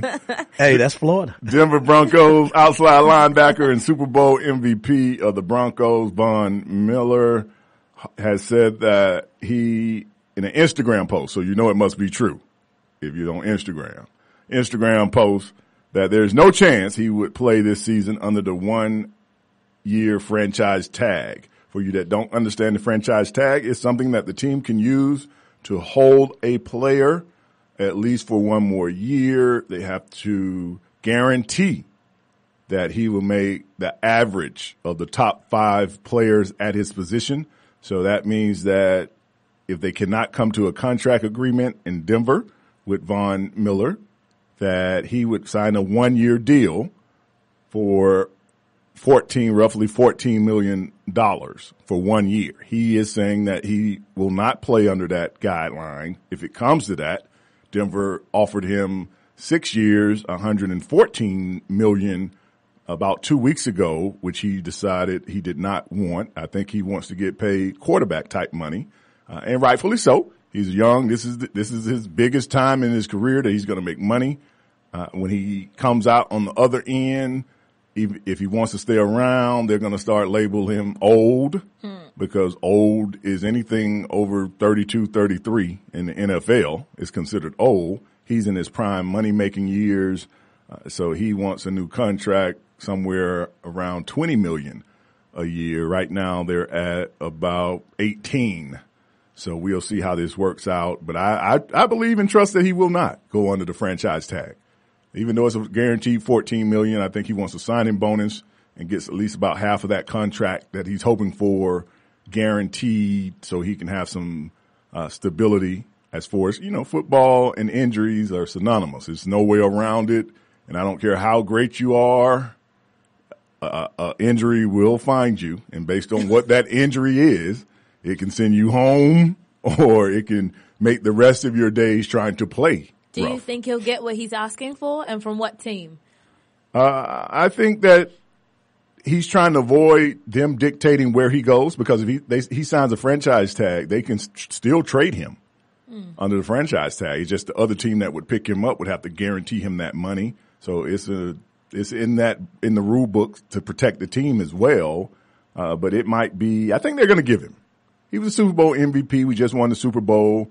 With Peyton Manning leaving, I would say he is definitely the face of the franchise at this point, and he was truly a key cog in why they won the Super Bowl. Well, then that's smart. Then he's leveling. He's playing his level. He knows. Yes, this is not basketball where the contracts are guaranteed whether I score 25 or 2. In the NFL, your security is in your signing. What's guaranteed? It used to be signing bonus. Now they say a guarantee because they can guarantee you more money than the signing bonus used to be. So he's trying to make sure that there is some security. When you're just on a 1-year deal, that means that, okay, I signed this 1-year deal. November comes around. I tear 3 ligaments in my knee. Now I'm a free agent again. You don't want to pay me. You let me go. Now I'm on some 1 year for $2 million, $3 million, because they're going to use that you had an injury. We don't know how good you may be. So he's doing the right thing. And I think that Denver, if they're smart, they want to get this out of the way before training camp starts in late July. You don't want this over your season. You already got enough storylines with who's going to replace Peyton Manning at quarterback, especially since you let Brock Osweiler leave.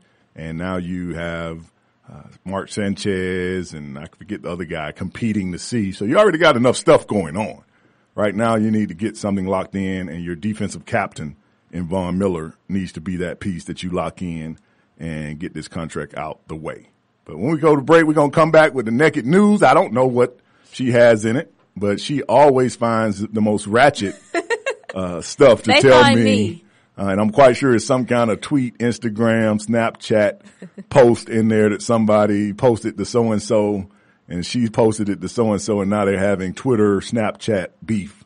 But we'll be back. 888-926-7562, 404-603-8770. The Sports Jock Studios here, AM 1100, live from Atlanta, Georgia, where it has been hot, and I've been loving it. We'll be back. More of the show right after this.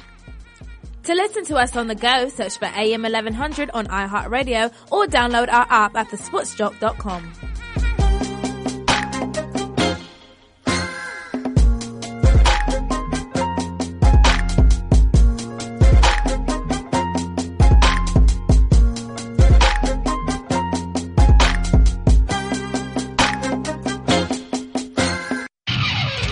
Don't go away. More of the Sports Jock Show with Wayne Gandy is coming up next. Hi, my name is Renee Jemison. I'm an associate broker with Keller Williams Realty here in Atlanta, Georgia. After 15 years in the business, what I realized is that who you're in business with matters. The team at Movement Mortgage is here to support you, help you to understand the buying and selling process. And if you're a homeowner, they'll help you understand what a refinance opportunity could do for you. Give me a call, 678-758-1069, and put our team to work for you. As an agent who's an expert in the Atlanta area, Renee Jemison's wealth of knowledge and expertise in buying, selling, investing, and leasing real estate makes her someone you can trust for up-to-date information. Visit LuxurySalesAtlanta.com today or give her a call. 678-758-1069. LuxurySalesAtlanta.com, a proud sponsor of the Sports Jock Show. And the Ad Council. And now, back to the Sports Jock, Wayne Gandy.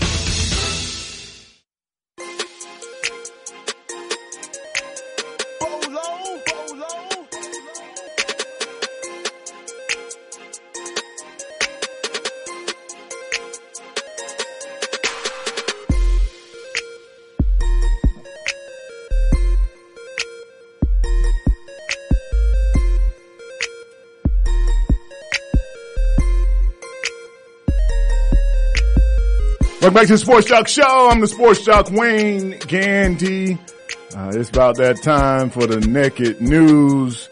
I forgot at the beginning of this show to say Happy Father's Day. That's how we treat Father's Day in this country anyway. It's an afterthought. That's why I really did it later in the show so I can make fun of it. Can the fathers get some love? Have y'all got father's gifts already? Producers? Y'all ain't bought your dads nothing. See how they no planning. It's Friday. And they just gonna go in and probably one of those Citgos and grab one of them hats that's above the cigarettes and go home and say Happy Father's Day. But that's how they treat fathers in this country. We gotta get more love on Father's Day. Too many good fathers out there who really hold their families down. Hey, stop taking that picture. I don't do selfies. Or what would that be called? Are you my selfie stick? Is that what you're saying? My faraway selfie stick. Chinway, you have a selfie stick. I do. I do. Gotcha. Well, we're in the naked news with Chinway. What you have for us today? Well, congratulations to Mila Kunis and Ashton Kutcher. They are expecting their second child together. They already have a 1-year-old baby girl by the name of Wyatt Isabel. And now the longtime friends are looking forward to baby number 2. I just love when TV romances actually work in real life. I loved watching Michael and Jackie on that 70s show. So congratulations to them. Now, surprise, surprise, Oprah has officially endorsed Hillary Clinton for president. She said in a recent interview, "I really believe that this is going to happen. It's about time that we make that decision. Regardless of your politics, it's a seminal moment for women. It says anything is possible when you can be leader of the free world." Why do you think she's endorsing Hillary? Because she's a female. I think that's the only reason. Yeah, I would say. I think that's the only reason. I don't see her as someone who's just, outright against bigotry. Mm-hmm. But I do see her as someone against misogynism. Is that a word? Misogynism? Whatever. Sexism. I do see her as someone that's against sexism. So I do think that's the only reason that she's endorsing Hillary, to be honest. If you're a fan of Scream Queens, it's the hit Fox television show that came out last year. It's got Jamie Lee Curtis, Keke Palmer, Emma Roberts, Abigail Breslin, Niecy Nash, and many more. Well, you'll be very excited to hear that John Stamos is joining the cast in the fall. Season 2 is moving from the campus location to the hospital location, and he's going to be playing one of the hot doctors, quote unquote. I thought John Stamos had his own show. He apparently, I think he died off of the show, or the show canceled or something. Oh, okay. The grandfather. Yes. And he's got appearances on Fuller House, which is on Netflix, which is like Full House, the grown-up version. Okay. They could have kept that to themselves. Netflix, I love all of your show endeavors, but I honestly think they could have kept that to themselves. But now he's going to have a role on Scream Queen. So that should be very, very interesting. Jamie Lee Curtis said that the show is a lot darker, because, hospitals can be a lot scarier. She said there's a lot of blood, a lot of dark hallways and infections. And they need 3 other doctors, but we don't know who those people will be yet. So congratulations, John Stamos, for getting back in the game and killing it. This one makes me a little bit happy. Rapper Future has reportedly dropped the countersuit against his baby mom, Ciara. Ciara sued Future earlier this year for $15 million for defamation after he called her a B-word on Twitter, amongst other things. And then Future countersued, saying that she's using him as a publicity stunt for her dying music career. So he's dropped the suit. It's been dropped without prejudice, which means that he cannot refile unless Ciara violates the terms of their agreement, whatever their terms are. I'm happy to hear this because they've been going back and forth, and I want Ciara to be as happy as she claims she is, and leave all that in the past. But I heard it's really hard when you have a child involved. Do you believe that Future was correct in saying that she's been using his name to? Yes. You do? I do. So why should I stop suing if you believe that? Because Future has a lot going on. Okay. He's got a lot going for himself. He signed with Epic Records, and once you get with Epic, you don't go back. So I think that he should really just focus on making more music because people love Future, and he makes great music. All right, so this is the drama that you were alluding to without even knowing it. Laura Gavon, the baby mom of Gilbert Arenas, she threw her sister Gloria under the bus, saying that she was all on Gilbert trying to get his attention and that they allegedly slept together or attempted to sleep together, something like that. Well, Gloria, she really did not like that. So she posted this post on Instagram and then she later deleted it. But the post, screenshots live forever. There is no such thing as a delete button on the internet. I just want to add that disclaimer, especially if you're a celebrity. Screenshots live forever. But Gloria Gavon said that, so we're spreading lies about family on social media now. I have never slept with Gil, and whether or not you agree with my relationship or not, that's not your place to comment on it. So I'm assuming that Gloria is not a fan of Derek Fisher and Gloria Gavon dating. But she said that we grew up in the same household. We have the same parents. We're family. Your nephews and nieces and my children all have Instagrams, and they're going to see this. So, it's really embarrassing to throw me under the bus like that. You can't, you don't do your family like that. And I actually totally agree with her. I was very shocked when Laura said that her sister, she had to introduce her to Matt Barnes just to keep her off of Gilbert. That's really rude. Oh, okay. Well, sisters love to fight. They do. Yeah, they love to fight. And I don't think that Gloria should have wrote it on Instagram. I think she should have picked up the phone and called her sister and said, don't talk about me like that. But she did later delete the post, but the family is getting out of control. Do they have their own TV show or something? No, they were on Basketball Wives. Oh, both of them? Yes. Okay. Way back in the day. Allegedly, O.J. Simpson has agreed to take a paternity test to determine whether or not he is Khloe Kardashian's papa. I'm going to say that again. Allegedly, O.J. Simpson has agreed to take a paternity test to determine whether or not he is Khloe Kardashian's father. For a long time, rumors... I got to do my part again. For a long time, rumors have circulated that Khloe is, she's the oddball. She's a little bit sturdier than her other sisters, taller, thicker. She slimmed down now, but she's still kind of that outlier. Even with Kylie and Kendall, and they have different fathers, she's still not as, sexy and petite as the other one. So at one time, her brother Rob spread a rumor that it was a guy named Alex Rowland who was her father, and they actually look a lot alike. But now, apparently OJ, one of the former prison guards, said that OJ just has to take a swab, but Khloe has to come out there to visit him. But supposedly he's agreed to do that. So why? Well, I think they just keep finding more ways to be relevant. I was about to say the Kardashians keep the media in a frenzy, so they will use anything. They have no bounds. And think about it. Once I use a sex tape, can anything else shock you that I would go out? I date everybody while I'm still married. They have no limits to where they will go. Now, I'm surprised that OJ in his situation would even want to go down that road, because Khloe is about 33, 34? I don't know their ages, but they're all in their 30s now, right? Yes. And she's the baby. The baby girl. I thought there was like 7 girls or something. Well, so it's Courtney, Kim, Khloe, Rob, Kendall, Kylie. And Rob is not a girl. Rob is the boy. Okay. But she's the youngest girl of the Kardashians, because Kendall and Kylie are the Jenners. Okay. So she's the baby. She's 31. 31. Years old. And also I thought that was the number of her body count. It might be. It might be. Is it? Look at shots fired. It might be. But I think they should just let that one go.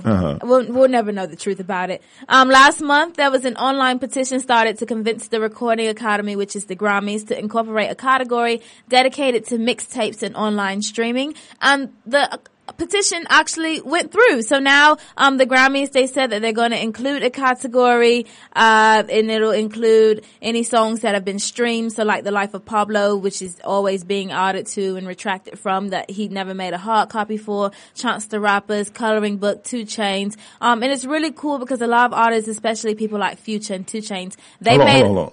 There's a guy named Chance the Rapper? Chance the Rapper. Yes. Chance the Rapper. Yes.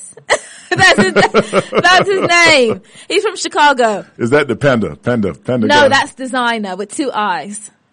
He's from New York. Y'all don't mess the whole game up. But artists such as Chance and Future have made a lot of money and gotten a lot of global recognition off of free music. So now that music is going to be recognized in the Grammys as long as it's been there for a year and it qualifies, all that stuff meets the deadline and things like that. But now, a lot of people, the Grammys and the Oscars have gotten a lot of slack this year for not including particular demographics. So I think we might see a little bit of a change in the upcoming years thanks to this new category. So that's pretty dope. So what do you find? Because everybody always saying mixtapes, but so they just put mixtapes out for free. Mm-hmm. It's like a work of music. It's just a work of free music in between albums, before album. Lil Wayne, I think that was like my first introduction to mixtapes. He always puts out thousands of mixtapes. So is it a function of I made 22 songs for the album, I only put out 22, and then eventually I just give you the other 7 in between? Or it could be, and then mixtapes, I think that it could be that. Like, I think with Chris Brown, he put out his album Royalty, and then he put out a 40-something song mixtape, and I think those are all his leftover songs. But mixtape is like no rules.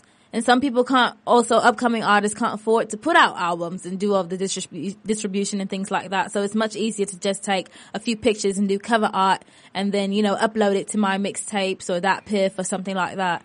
So it's the Instagram butt model of music. You know how the women say they butt models on Instagram? You Which can I don't say know how that. I don't even know how that's a model, butt modeling, especially on a thing that you can actually alter. Because you can make your stuff look bigger and smaller, right? Oh yeah, of course. Okay. A lot of words have been watered down, like career. The word career has been watered down. Model has been watered down these days. But you can call it that. And now music is being watered down. And now music is being watered down. We all going to hell in a handbasket is what they call that. We're going to go to break, come back. More of the Sports Jock Show, 888-926-7562. Hit Chinway on one of these social media apps so we can see what you're doing out there. Chinweezy _ It'll take me too long to get to it. I'll be like, the show will be over by the time I unlock my password. But we'll be back. More of the Sports Jock Show right after this.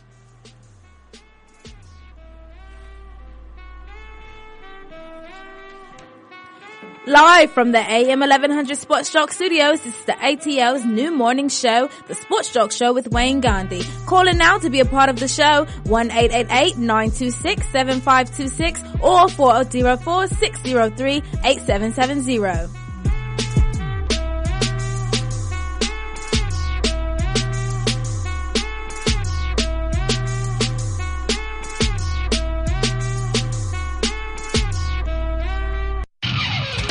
Don't go away. More of the Sports Jock Show with Wayne Gandy is coming up next.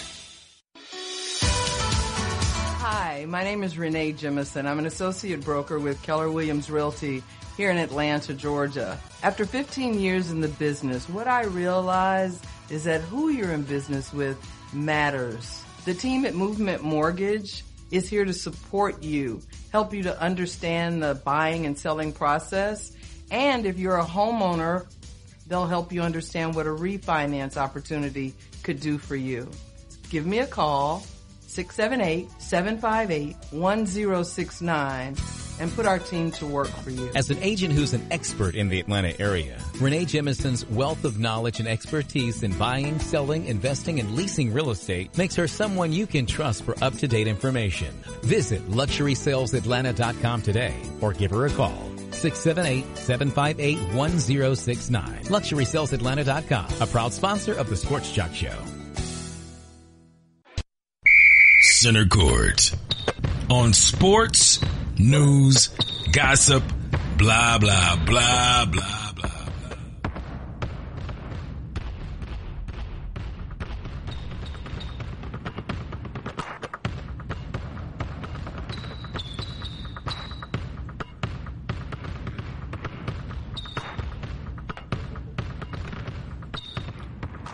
Welcome back to the Sports Jock Show. I'm the Sports Jock Wayne Gandy, AM 1100, Sports Jock Studios. We are live here every day, Monday through Friday, 8 a.m. to noon. I'm sitting in the lab with the redhead bombshell, Chinway, who says she's not getting the Kardashian package.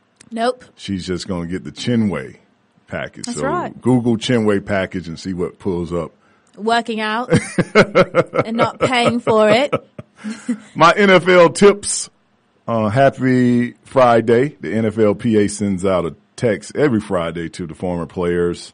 This one says, dads are most ordinary men turned by love into heroes, adventurers, storytellers, and singers of songs. Dads are most ordinary men turned by love into heroes, adventurers, storytellers, and singers of songs. Speaking of fathers and Father's Day, Les Miles, the head coach of the LSU Tigers. Go Tigers. Baton Rouge. Go Tigers. Louisiana. His kids surprised him and got him in the car. He thought he was going to take a drive to Dallas, Chinway, but they instead drove to Cleveland and took him to the finals game last night as a Father's Day gift.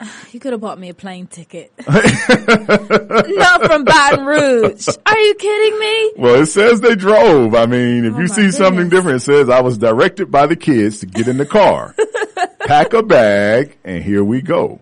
Miles said in pregame interview with ESPN last night. That was his Father's Day's gift. So I guess he was visiting his eldest daughter in Austin, Texas, and originally told they were going to a lake. They drove towards Dallas, but then continued on to Cleveland. So they drove out the way? You're from Baton. You went to school in Baton Rouge. You tell me, how do you get to Cleveland from Baton Rouge? I don't think you have to go through Texas. I don't know. Well, maybe they just got on what is it down there that takes you from New Orleans to Baton Rouge? What's that highway? I-10. I-10. So maybe they got on I-10 and headed towards Jacksonville and busted a hard left. The surprise could have been over when they got to Baton Rouge Airport. That's the way I feel. Surprise! That is a long drive. Hopefully they flew back. Like maybe they had a rental and they drove up and they're going to fly back. But it's supposed to be a surprise though. It was nice though. But after 18 hours, the surprise is over after 18 hours. It's been over. We have to see if he drove. He's 62. I would imagine I thought I was reading it wrong too when they said he got in the car. Cause I was like, really? I mean, cause I can see driving to Austin because Texas and Louisiana is right there. So it's not that far, but I don't know about all the way to Cleveland. That is a long haul from here. It's like 12 hours from Atlanta on a drive going that way. So that's less miles, but that's a nice Father's Day gift, right? It's a wonderful Tickets gift. to the finals? I think it's lovely. Yeah. It's very sweet. What's your best Father's Day gift? It's 16 hours. 16 hours from Baton Rouge? From Baton Rouge. Okay. You got your dad something for Father's Day? Not yet. Oh, you're one of those not yet people? Yes. Have you even thought of something? Yes, I've thought about it. He likes cards. He's really simple. I usually buy him tools or cards. So he's got enough tools. Mm-hmm. So I'll get him a nice handwritten card.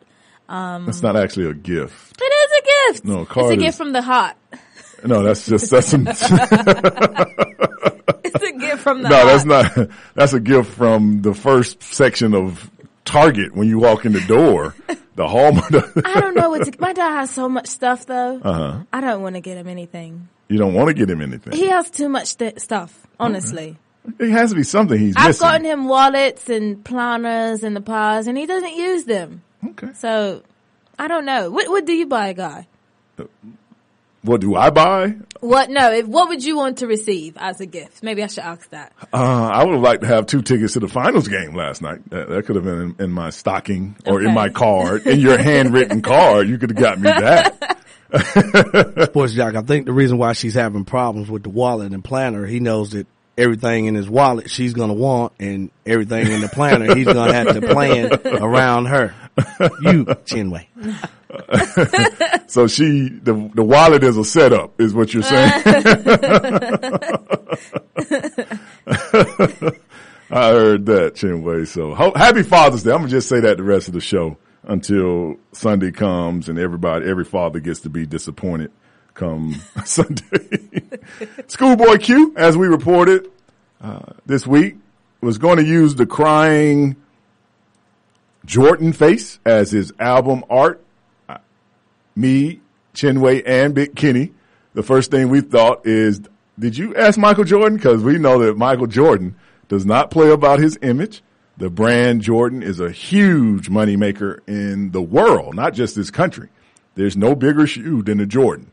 The Jordan shoe is so big that people don't even know the other shoes exist. Other shoes have not been able to even touch the Jordan. And he has been retired maybe 12 years since Jordan played in a basketball game in the NBA. So when you think about that, Chinway, that's incredible. Am I going to let some dude named Schoolboy Q use my likeness on an album cover? Nope. When I don't need your help branding my company. You know, it's not like Michael Jordan needs any branding help. Nope. In his life. So he's the branding guru. But he has changed his mind and has decided to go with another picture for his album that he's supposed to release. Can y'all play me anything, Schoolboy Q? Because I don't know the music. I've heard the name, and I'm quite sure if I heard the song, then I would know. You don't have to get it on now. Just at some point, Schoolboy Q. I know I probably heard the song because I listen to I keep my radio on in the car to try to keep up with what the young people are listening to, because I love rap. People always thought that, Chinway, when rap kind of came out as I was a teenager, and they thought it was going to be a fad and disappear. It's been here in some form for the last 40 years, basically. And you get older and you think you're going to move away from it, but you learn that that's your music. It's like our parents and their parents before them. That makes sense. That's their sound. And you'll come there and be like, well, great grandma, why are you listening to this waltz music, this orchestra music? Great grandma. Or your grandmother be listening to stuff from, she only wants to hear Aretha Franklin. Mm-hmm. And you're thinking, why are you listening to that old? Because that's what your ear is in tune to. So you learn even getting older that you might not listen to all hip hop music, but it's still the certain music that resonates in, because even gospel music, I grew up, my mom, in the choir and traveling, listening to a lot of people. I'm still I'm an old school more gospel listener than I am that new age where they just make gospel music with a Biggie beat. Da da da da da da da. Jesus, Jesus, Jesus. Da da da da da da. You know how they just take a hip hop beat and say Jesus on it and call it contemporary gospel. No, that's Biggie One More Chance, what you saying Jesus on that's top of it. That's a remix. You must be a James Cleveland man. Yeah, I'm a James Cleveland, Mississippi Mass Choir, more of the old choir sound where, you know, that kind of music, I'm not a big solo artist listener. You know, the solo artist always sings just the whole, like Yolanda Adams, who has a beautiful voice. I'm more of lead singer with a choir in the back. So it makes you feel good, though. Yeah, it does. It makes you feel really good. Happy. So Schoolboy Q, good move on your part, because you were going to be like Robin Thicke and T.I. and them with that song they had made. With Marvin Gaye. And forgot to pay Marvin Gaye kids his money. Ended up, like $3 or $4 million out of the pocket? It was a lot. For that song? They got a lot of heat for that song. And they should have, because the video was inappropriate and so was the song. I think all three of the people that was in the song had to pay a certain amount. I think it was like one had to pay $3 and one had to maybe pay $2. And I think T.I. was in the song, correct? Ooh, $7.2 million. Total. Right. So let's see if I have the breakdowns here. $4 million in damages and $3.3 million of the profits. Mm-hmm. T.I. was listed in the suit, but he was not found liable. Okay. So I guess it was just Pharrell, because he was probably the producer on Pharrell and Robin Thicke. Mm-hmm. And it's funny that two big names like that would have forgotten to pay Nona Gaye her money. You know, because people are going to they know their dad's music. You're not going to put this on and then I'm going to sit here and like, hey, did you get permission? If I'm a kid or a relative and I know I have the rights to that, I'm going to always be listening. It's not even worth it. For that kind of stuff. But, LSU, Les Miles, great Father's Day gift. Get out, get your father something today to say thank you. You never know what dads are doing behind the scenes, especially the good ones who do things and never actually even sometimes tell you. Mm-hmm. I mean, a lot of people that, they love mother, and it's like, yeah, but the good dad helped mom be there. So consistent. That's how she was able to be to all the practices, because he put in all the work, and there's a lot of great single moms. My mom is one of them, so I'm not denouncing Mother's Day at all, but I haven't seen a Father's Day commercial yet. I watched the whole NBA game for 4 hours last night. They didn't have one Father's Day commercial. I just kept waiting like, man, this is a man's game. I know Zales is supposed to have a watch commercial or something on, Zales or something. They had nothing on for fathers, but that's the kind of appreciation. But still, keep doing your work out there, dads. And I buried mine last year, even though he didn't play that role in my life, but now he never gets that chance. But there are great dads out there that need to be appreciated and shown a little love, at least for one day a year. We're going to go to break. When we come back, we're going to talk more NFL, talk about the Rio Olympics and that situation that keeps getting heated up as we move towards August 5th and the Summer Olympics down in Rio de Janeiro. 888-926-7562. More of the Sports Jock Show, Sports Jock Studios, Atlanta, Georgia, right after this. Did you miss some of the show this morning? Watch and listen on demand anytime at thesportsjock.com.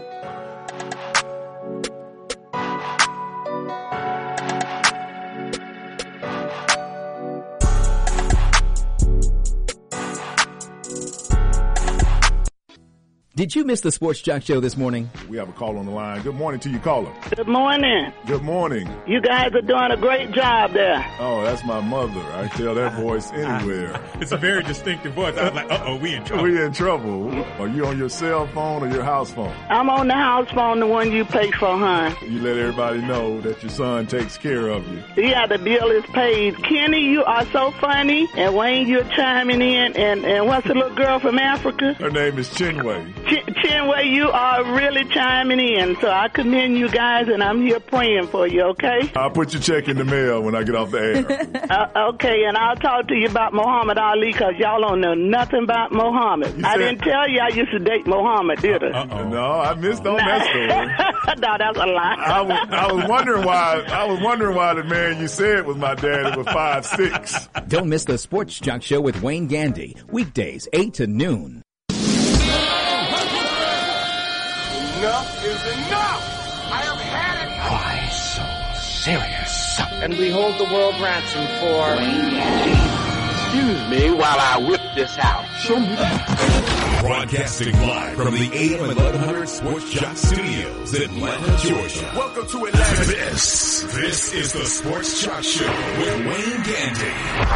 You may fill me up, yeah, can you fill me up, yeah, you won't break me down, I've come too far, yeah, I've come too far to just throw in the towel, it's a new day, I'ma do it, yeah, I'm gonna go all the way, you may fill me up. Welcome back to the Sports Jock Show. I'm the Sports Jock Wayne Gandy, AM 1100 Sports Jock Studios, live Atlanta, Georgia. It is Friday. Happy Father's Day once again. I'm sitting here with Chinwei, and we are working through this thing. Speaking of working through, Baylor University, been big in the news over the last 2 months. Former head coach Art Browse, in an emergency motion filed yesterday, is accusing Baylor of unfairly blaming him and the football program for the school's overall institutional failure in addressing sexual assault. Basically, Coach Browse is saying they kept him in the dark and they're just using him as a scapegoat to cover up and make it seem like they're doing something to fix this issue of sexual assault at this university. It's been several cases, and even 3 more young ladies, Chinwei, have come out to say that one of the players in not a particular sport, most of it has been football, was sexually assaulted. They have come out on record. I knew when Baylor fired Art Browse, this was probably what he was going to file, because quickly they fired him.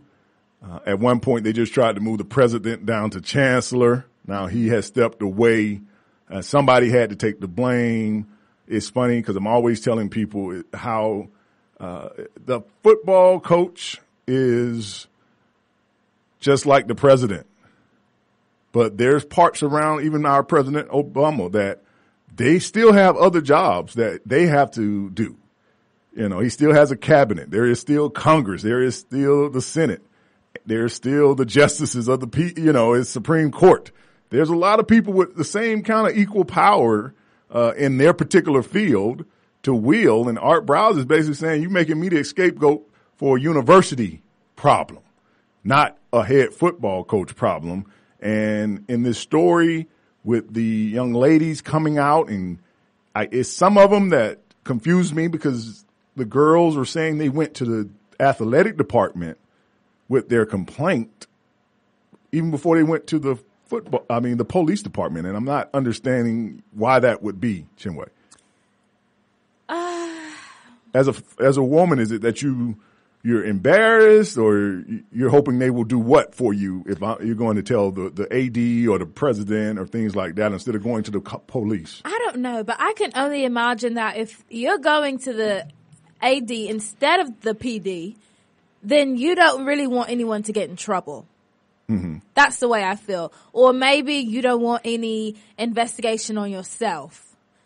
And when you go to the police, typically they investigate both sides. So, they do just a little bit more digging than I think the athletic department would do. But that, I don't really know. But I think, wouldn't that be, I maybe go to them for he stole my watch or he never paid me back some money. I don't know if you actually sexual assaulted me. I would be caring that I don't bring shame on the university, right? Or is it me? I'm not women have different temperaments. That's why I'm asking you from a woman's point of view. If somebody sexually assaulted you, are you caring about a university and its football program? No, you shouldn't. You shouldn't. But I can't say from attending a D1 school that you tend to protect the players. Even if you don't mean to, even if it's not in your best interest or their best interest or anyone, the school's best interest, you just tend to not, I could only say they don't want them to get in serious trouble. Maybe they should be reprimanded, suspended from a game, or maybe they feel guilty. Maybe the girls feel guilty also. I don't know. That's difficult. And Bad Producer, what we need to do, we need to get someone on soon to give us a breakdown of what sexual assault is. Because when you say the word sexual assault, first thing comes in your mind is rape. But that's not necessarily what sexual assault is all the time. And it'd be good to be able to say and for us to know what it is saying. Because even one of the girls that filed a new lawsuit is saying that she was insulted by a Chicago Bears Baylor Bears football player on campus 2 years ago. So I don't know if it's just I grabbed you physically and touched you in a sexual area. I said some kind of comment, but I don't know if these are these rape cases or if they're just what would be me touching your butt? Is there another term for that? Anybody in there know? Is that sexual assault? Is that right? Any type of force? Because sexual assault is a kind of general term. It includes rape, attempted rape, child molestation, sexual harassment, or threats. Right, that's what I'm harassment, saying. I guess that would fall under. Right. But I think that when we saying it in these cases, the first thing that all of us is thinking, well, rape. Right. But it could have been a threat, is what you're saying, or it could have been. It could have just been a booty bandage, slapping on the butt. Yeah, I touched you. Right. And I don't know if all of them are getting explained. And I think that's where some of the grayness, and I just think. And maybe that's why they go to the AD. Maybe it's not rape. Maybe it's not rape. That's what I was saying. Maybe it's just harassment, or, they feel uncomfortable and they're like, you need to get your players under control, but I don't want them necessarily to go to jail. Yeah, and I think that would be good for us to know how that is. Is it first degree assault? Second, how is this? Do we need to label it so people will have a better understanding of the type of assault? Well, it sort of puts everyone in a bad situation. If you are sexually assaulted, you should go to the police. That's the bottom line. If you're going, like I said, if you're going to the AD or something like that, that's skepticism. It may, something really didn't happen, or what are you looking for out of this? And then that make other women when they really get actually sexual assault, makes them want to come forward. And it's really bad, and it's such a whole thing. But if it's feeling I've been sexually assaulted, if it's something like that, that's what I'm trying to figure out. We need to. It's not like famous men get touched on their butt. They get touched in their genital area.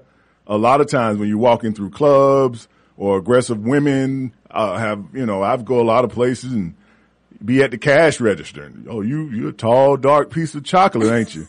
Well. By your reading of that definition, that's sexual assault for her to say that to me. So that's why I'm saying maybe we need to get a little better understanding, and even maybe the court system needs to have degrees of it. So you have a better understanding of what sexual assault this person is really engaged into. Because if you say a sexual assault, first thing that employer is going to think is rape. Well, but if it's first, second, third, and you like, well, what kind of sexual assault? It was first degree, which means that you just said something. Like, psst, what's up with you, bombshell? And you. Well, then we get sexually assaulted walking down the street all day. Exactly. That's what I'm trying to figure out. What would be sexual assault? But that's crazy though, Sports Jock. Let me give you an example. Let's say you and we're in the same place. No, me and you wouldn't be in the same place. But we'll go with it, you know. I said it was an example. In a fantasy land. Yeah, we're going with an example here. So Chinway's there. I'll pull out my regular MasterCard. You pull out the black card. Mm-hmm. I might say, hey, what's up, Chin? What's up, young lady? Like that. She gonna frown up, think, look at he talking to me all crazy. But you can say the same thing. That's what I see a lot of times. Certain men can say certain things to them, but if another man, then they'll want to take it overboard. That's in line with that. A lot of problems I see in a lot of situations also. Right. You are being creepy, and I'm considered being flirty. Because you got money. Right. However it shapes up, I'm just saying that's why I feel like it wouldn't be bad to have more of a description of the degree go along with the terminology, so that employer or even the next girl, when you're explaining it, is not sitting there like, oh, you know he was in jail for sexual assault, or you know he was brought up, just to find out it was a coworker and they were at the bar and he just said something that she ran to the police with. And I just think that it would give us a little more clarity to even put us in the mindset of what these young ladies are going through, because if you just heard the story and it was just literally more of he said something sexually rude and she took offense, then you just be like, oh, girl, don't worry about it. But if it was actually physically rape, sexual assault, then you would totally run the other way, knowing that person is that way. I just think that, it might be one of those things nowadays that needs to have a little more insight on which level. But they're going to always think the bad producer is creepy. Even the one that decided to go home, she's going to always still tell her girlfriend, yeah, I deal with him, but he's still kind of crazy, girl. If I turn up dead, you know who did it. It was, look at him. He turned the other way. He turned the other way with them fake Beat by Dre's on. But we're going to go to break. We're going to come back, talk to my man D. Orlando Ledbetter. He's the beat writer for the Atlanta Falcons on the AJC, but he can answer anything about the NFL. That and much more coming up on the show. 888-926-7562 or 404-603-8770. AM 1100 every day now. The Sports Jock Show. 8 a.m. to noon. Chinway. We'll try to get Big Kenny back. Might have to do a little negotiation with the Korean government, but we'll try to get him back and get him out of prison. But more of the Sports Jock Show coming up right after this.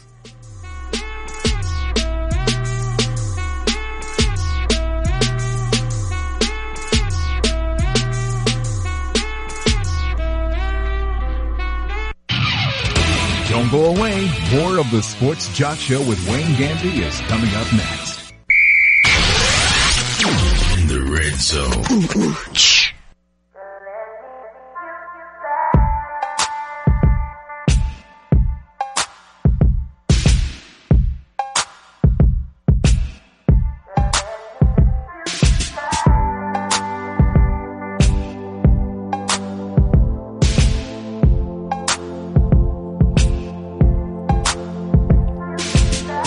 Welcome back to the Sports Jock Show. I'm the Sports Jock Wayne Gandy, sitting here with Chinway, AM 1100. Sports Jock Studios are live here every day, Monday through Friday, 8 to noon. Tim Tebow is co-hosting Home Free. It is a Fox show that's on during the summer. It's a home improvement show. 11 contestants vying for a prize. As they say, it's a good feel-good reality show, but everything Tim Tebow does covers some type of media attention comes to it. He's finally maybe thinking past the football field into other ventures that he had been putting off, chasing still, trying to get in the NFL. But knowing Tim Tebow, he might be in Falcons training camp. You never know where he might try to go. That's the good guy of the NFL. That is the good guy of the NFL. But we want to talk a little football, and here in Atlanta, when we talk football, we reach out to our man D. Orlando Ledbetter. He is the beat writer for the Falcons for the Atlanta Constitutional Journal, AJC, as they call it in Atlanta. Good morning to you, D. Led. Hey, good morning, Wayne. Thanks for having me on the Sports Jack Show. Oh, thank you for calling in. It's been a long time since you've been covering the Falcons, and there's been no Roddy White in minicamp. Yeah, no doubt about it. Roddy put in his time here after being drafted in the first round in 2005 and leaving as the all-time leading receiver, although, Julio's right behind him. It's a little bit different out there without Roddy around.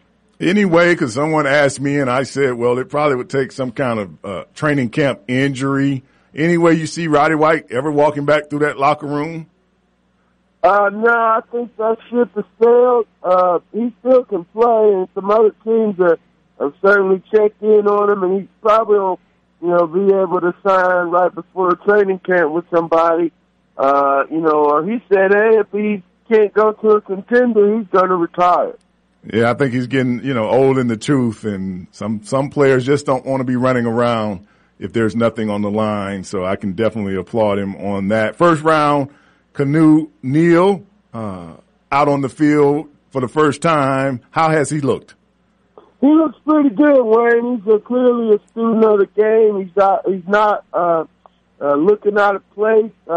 Have him right in there with the first team defense, and he's getting a lot of help from a lot of guys. Marquand Manuel, Jerome Henderson, the coaches, Ricardo Allen, the free safety. They're all helping him get situated in that 4-3 base defense as a strong safety. And the knock on him in the draft was his coverage ability? Yeah, that was the knock against these guys, but they're not going to ask him to do that in this defense. So all he's got to do is cover tight ends and running backs, and they'll play cover 3 on top of him, and he'll always have help. So that's why they value him a little bit more higher than some other teams. Matt Ryan taking the field, no Roddy White, only Julio Jones, which is not a bad option. What are you looking for this year out of Matt Ryan? Well, he needs to get his accuracy back, Wayne. I think, last year that was the major problem with the interception and the ball handling on the movement. He had 24 to 30 turnovers last year. So the accuracy will come because they'll tailor the routes better to the things he throws. Last year Kyle had him throwing, across the hash marks to the other side of the numbers a lot, and that's not really his strength. So I'm sure they figured out what pass patterns work better for him. And the footwork, that's just on him. He's got to get better on those bootlegs and so forth coming out of that misdirection handoff on the stretch plays. That the ball handler will be better because he has a center, Alex Mack, so he'll be able to get the shotgun snaps and the snaps under center. They won't be skidding the ball, rolling it back to him like they were last year. That should be better. Okay, Matt Ryan. Well, I'm looking for big things from Matt this year. I think it's a great chance for him to, redeem and gain the fans back. And as you said, his accuracy was one of the things that made him a special quarterback. Looking on the defensive side, you brought in Dwight Freeney for a workout and a visit. Where does that stand? And is there another name out there that they're thinking maybe to help with the pass rush? I think, Freeney's out there. I think closer to training camp, we'll see movement. He certainly, like Roddy, wants to go to the contender. I would think he has it. He said he wants to go back to Arizona, and that's understandable. They were in the NFC Championship game last year. He's also in to see the Bengals, who were in the playoffs and should have won, but, fell apart at the end. And the Falcons, if he thinks they're up and coming or a playoff bound, man, they're in the mix also. So we'll see how that goes. I know the team is taking a break right now. When, the coaches called, they were out of there at 4:33 on the dot yesterday. So it's rare to see the coaches' parking lot empty, but they're gone. And they'll revisit that around mid-July and, right before training camp and see if they can, Sweeney probably doesn't really need a training camp, so, they can look at their players and see them in pads and determine, if that pass rush is still so bad they got to go get the guy. can make a move maybe later in August on him. Speaking of pass rush, first round pick last year, Vic Beasley. Where is he at as far as working? Early on in the year, he looked like he showed some signs to be the pass rusher we needed. He never really came about. Where is he now? Well, I think they decided that, hey, it's probably not a good idea to send a 230-pound end up against 300-pounders on a regular basis, which is what they tried to do last year. So they're going to kind of hide him on the other side of the strong side linebacker, where he'll have to cover some tight ends and some backs. But really, that's so he can twist off of the end or get with the defensive end, maybe Derek Shelby over there or Rashid Hageman, and, get him some favorable speed matchups that'll end up in some sacks and so forth. So, he's looking good at that. He's adjusting to it. He seems to have embraced the move, which is key. And, it makes sense. If you only weigh 240 pounds, 230, you probably don't want to be fighting these 310-pound tackles all day long. Yeah, you better be quick off the ball and have a lot of moves if you're that small. D, before I let you go, last question. This is the last year in the Georgia Dome.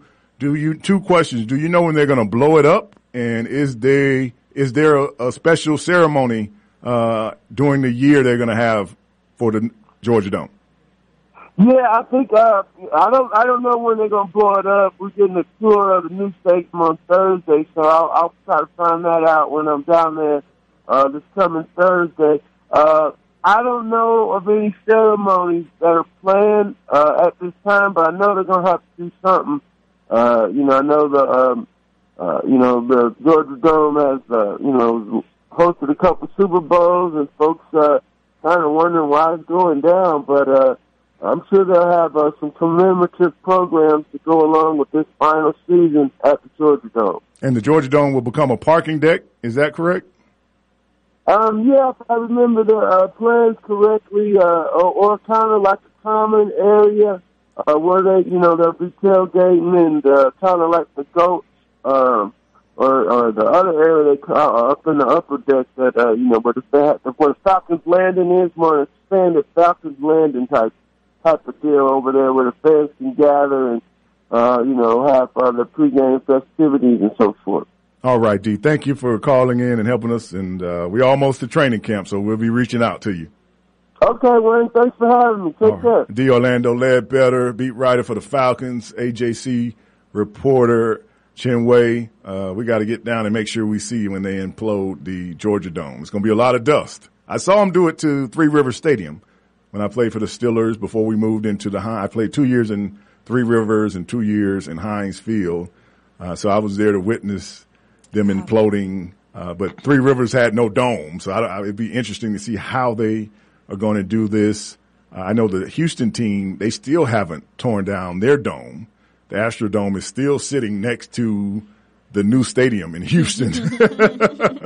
But I think here, from what I remember last year, the plan was to implode it and make some type of common area / parking lot to go along with the new Mercedes-Benz stadium. Georgia State will play in the new dome. Well, Georgia State will eventually, they bought the Braves stadium. Right. So remember, the Braves will be moving to Cobb County after this season, and they're going to take all that land and make, I think, a 37,000 seat stadium for Georgia State, and then some kind of shops and movie area around it. This is a whole big plan that's supposed to happen right there. I'm going to actually miss the Braves from being downtown. The Georgia Dome, get ready. Last year of the Falcons or anybody in the Georgia Dome. There's a lot of things, especially during football season, held at the Georgia Dome. So last year of that, 2016. We're going to go to break. We're going to come back, talk about a little Lawrence Phillips, former teammate of mine, the Rio Olympics, and the fighting over for the European Soccer Championships. They love to fight over there during this time. I don't know what brings soccer fans out to fight. It's like they come to fight more than they do watching soccer. That and much more coming up on the Sports Jock Show, AM 1100, Sports Jock Studios, live in Atlanta, right after this.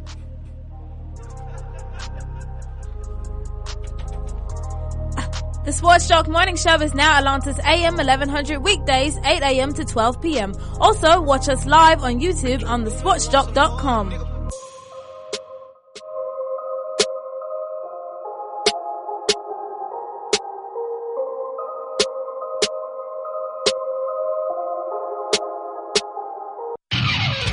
Don't go away. More of the Sports Jock Show with Wayne Gandy is coming up next.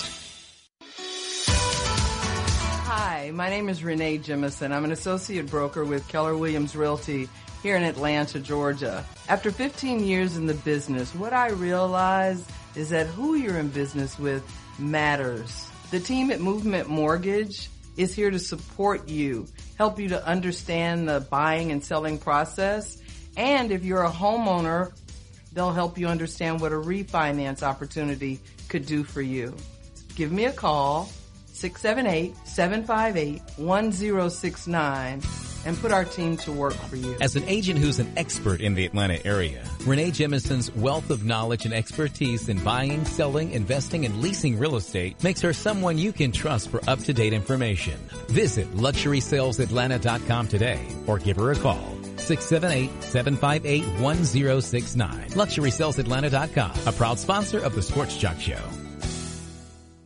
Did you miss the Sports Jock Show this morning? Aisha, Curry, hang yourself. I don't know what's this love with the people that are not shooting the basket. LeBron said, he's always been kind of asked to take the high road. No matter how much he's been fouled or what people have done to him, he tries to take the high road. He doesn't always succeed, but he tries. Then Aisha Curry goes back to tweet, high road. Who are you? What are your credentials, Aisha? Well, I shouldn't even know your name. All you do is stand in the stands. That's all you do. You weren't there when Gerbers were being served to Steph. You was not there. Mama and Daddy, they get credit. You just get to sit and enjoy the game. That's why the roadkill at the game in front of you. Yeah. You make it personal now. Yeah, I'm going to make it personal. I just don't understand where the parents and the wives and all that have any place in the day-to-day reporting of a sports figure. Don't miss the Sports Jock Show with Wayne Gandy, weekdays 8 to noon on Atlanta's AM 1100. And now, back to the Sports Jock, Wayne Gandy. Hey, Russell Wilson here, and I know how important exercise is. It's essential. It's essential. With Play 60. Hey, Russell Wilson here, and I know how important exercise is. It's essential. It's essential. With Play 60, United Way and the NFL are helping kids stay active.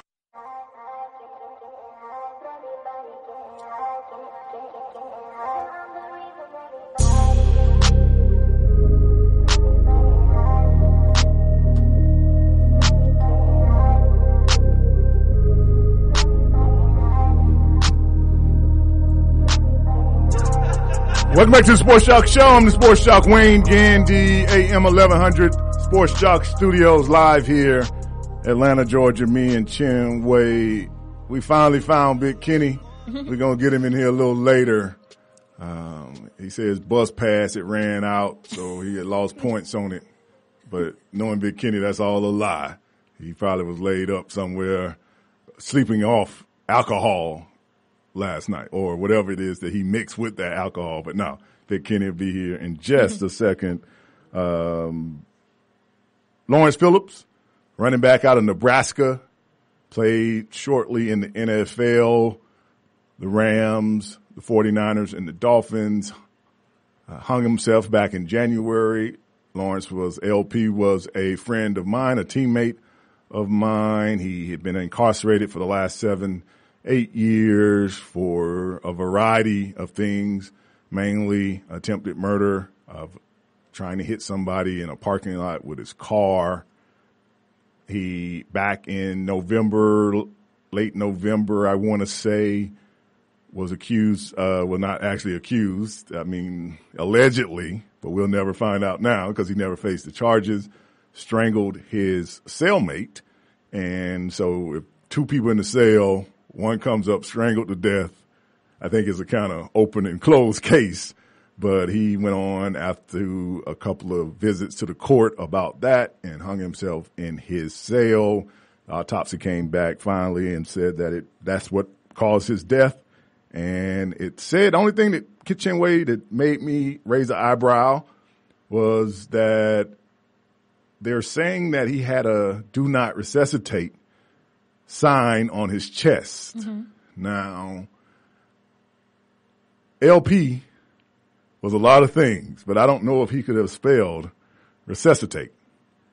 So maybe it just said don't. I don't think it said don't resuscitate. It might just said don't try to save me or something. But if I was his family, I'd like to see him spell resuscitate because maybe they are lying. But I think that's what they're probably just alluding to. But sad all the way around in this tragic story of a young man's life, 40 years old, hanging himself in a cell. LP who came in the NFL, who had just done a couple of months in jail for sexual assault. I think his was more on the side of rape. When he was at Nebraska, he did come into the NFL. He was a first-round pick of the Rams. That didn't work, and he basically never really became the running back. The other day when I was saying there are a lot of players that are great in college that never do anything in the pros, he was one of those guys. He was, for a season in college, you can arguably put him in the top handful of backs for what he did, especially his sophomore year at Nebraska. But it just never worked out to him. So sad story in that situation. I told you about Tim Tebow and his home free challenge. You get ready to you're going to see a lot of Tim Tebow. Did you see his picture? No, I didn't see his picture. That main picture with him posing in front of the house and with the lawn and stuff. He just looks so out of place. He's got on this shirt and he wants to play football and y'all won't let him and he's upset. We won't let him. Okay. I want him to play football because I don't like him in that shirt. Deion Sanders is adamant that his teenage son, Shiloh, did not beat the crap out of a high school staffer back in 2015. Says he believes security video will exonerate his son. As we said, Deion was being sued by the workers' comp insurance company, basically was suing Deion and his ex-wife Pilar for the $26,000 that they had to pay the employee who said that their son Shiloh beat the crap out of him, as Deion says. But Deion says the video will show that it had nothing to do with his son, saying the allegations are completely false and the victim is a real life grifter. What's a grifter? You look that up because what is a grifter? Grifter. This man used unnecessary force to secure my son's cell phone, is what Deion is saying. That the guy basically, because Deion's son was on the phone. Oh, con artist. A con artist. See there? You learn something every day. Isn't that something? You're supposed to learn something every day. You don't know everything. I'm learning a lot. Grifter. Not a drifter. A grifter. Okay. So I'm quite sure Deion, if he has video, he's definitely not about to pay out any money. The employee did get workers' comp, but that doesn't necessarily mean that his son was wrong for whatever he did. That just means that you got injured on the job. You don't have to prove who was wrongfully did it. So we'll see how that works, and that's why the company is trying to sue Deion, basically to recoup the money that they had to shell out. But his son Shiloh beat up a staffer that was trying to take his phone. Are you that attached to your phone? Are you going to fight me for your phone? No, Chinway? You can have it. We can't get physical. I'll get it after school. Well, actually, my father will come get it after school. It's really okay. I can make it to 3:15 without my phone. It's nothing that serious. I can actually interact with the people around me and make it through the rest of my day. Yeah, I don't think it should be. I can't imagine you walk up how it got that far.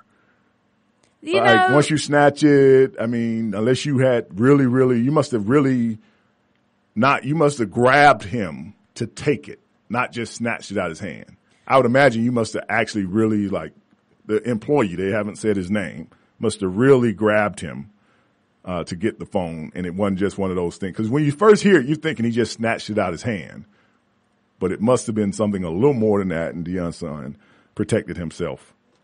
Team Germany coach Joachim Low He was caught on camera, Chinwei, in an embarrassing moment. Germany, the soccer team, was playing Ukraine, and the coach was caught on the sideline digging into his butt. Can we say butt? And then the camera, at the precise time that he was digging into his butt, caught him sniffing. See, this is what my problem with y'all. Y'all be want to know too much. So the camera caught the coach digging into his butt. And then as soon as he went to smell his hand, the camera caught him sniffing his hand. And no, this is gross. The man had to go, he had to go and apologize at a press conference. And I'm sitting there thinking, why I got to apologize for minding my own business? You're the one with the camera. Shouldn't you have panned out? Shouldn't the producer in the booth should have panned out like, no, let's move on past that. As soon as you saw him touching that part of his body, you should have been like, let's move on before we catch something we can't unsee. But they say he took a long, deep sniff. It was lengthy. Of his, they said it was a good long, and it went on internet and went viral. So you can go check this out. He is the coach of the Germany coach.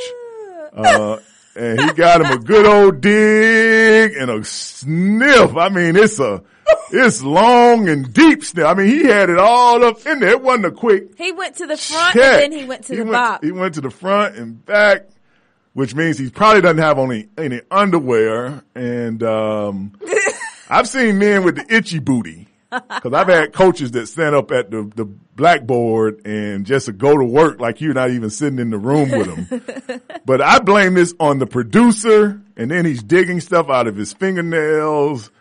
You gotta go check this out. I know you're thinking I'm making this up, but it's a long, deep, I'm talking about like he had been in a cave for 30 years and finally let out to breathe some fresh air. He went deep. He was trying to smell down into the creases of them fingers. Sports Jock, he might have went and seen his little roadkill right quick and just wanted to see if she still had that smell. That don't mean you go to the back too. He went to the front and then the back. So that's just nasty. But come on, camera people, pan out of that. Stick to the cheerleaders and the women that have little t-shirts on. Let's not bring this. But it's a long sniff. That's why I'm talking about it. It was a long, deep sniff. I see Jasmine in there. She must be on checked it out. It's a long, deep. Is it long? It's a long sniff, isn't it?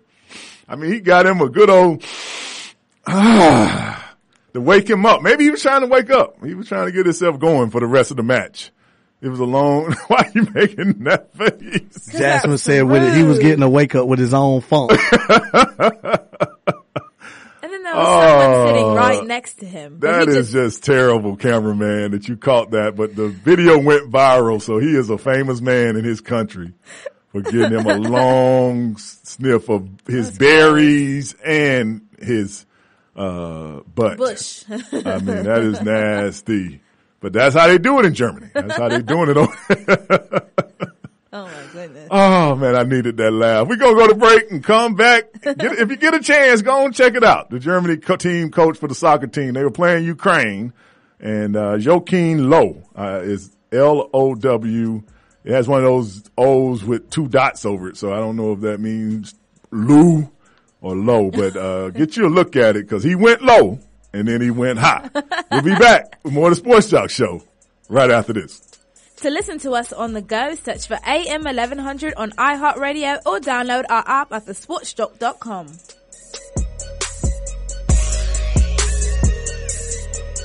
I'm just sitting in the studio just trying to get to you, baby. Don't go away. More of the Sports Jock Show with Wayne Gandy is coming up next. And now, back to the Sports Jock, Wayne Gandy.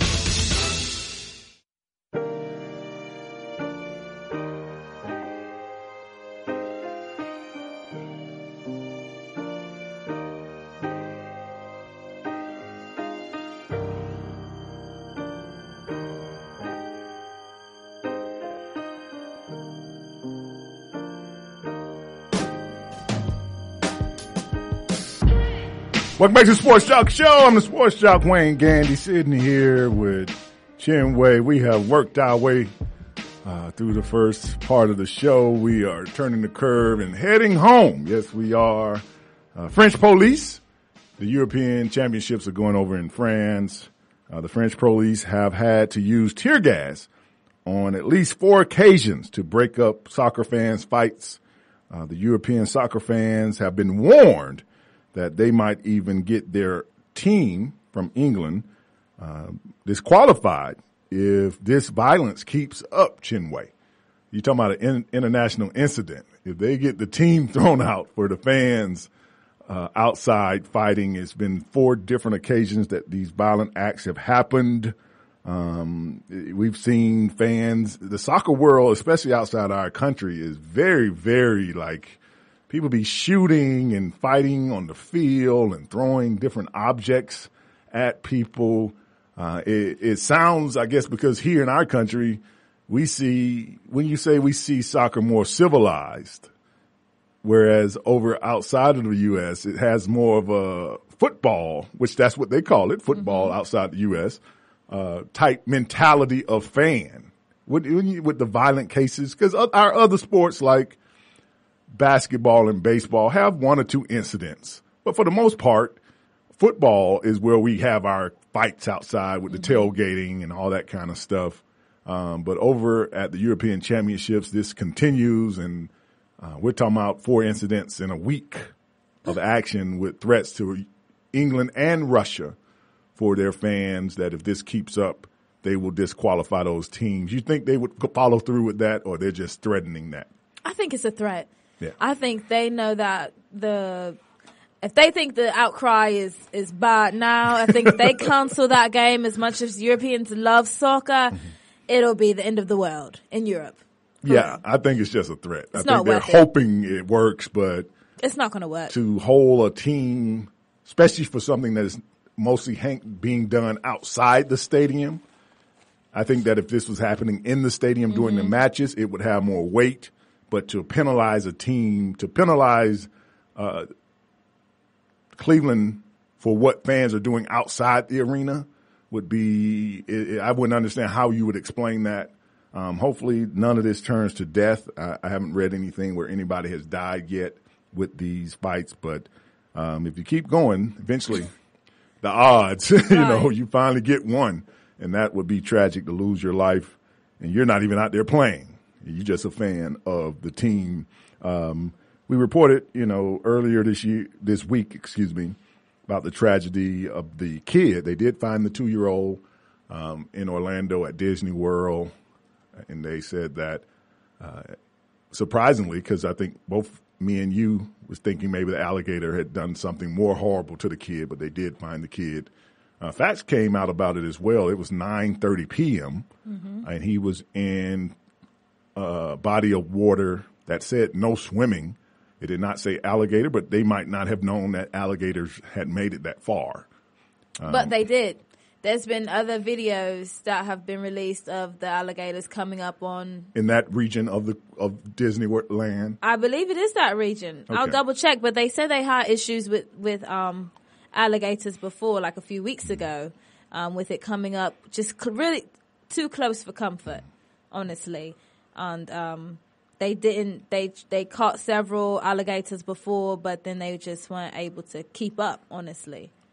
Down in Texas, a 6-year-old down at Pirates Beach in Galveston, she was bitten multiple times by a shark, and she's having to have surgery. So I don't know why our dangerous water creatures are being so aggressive. Maybe it's global warming. It is summertime. Be safe out there.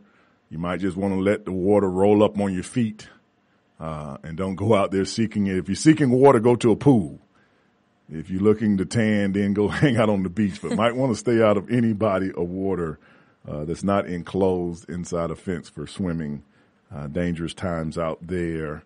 I wanted to know, too, Chinwei, I don't know if you know much about dogs, but they said to the victims for the Orlando shooting, they took some comfort dogs over to the hospital. Aww. know what a comfort dog, does that mean he gives you a back massage? Well, there's some dogs that are trained or they're just more inclined to feel grief or pain. So that's what I'm saying. They rub your temples to alleviate stress because they're comfort dogs. I think they...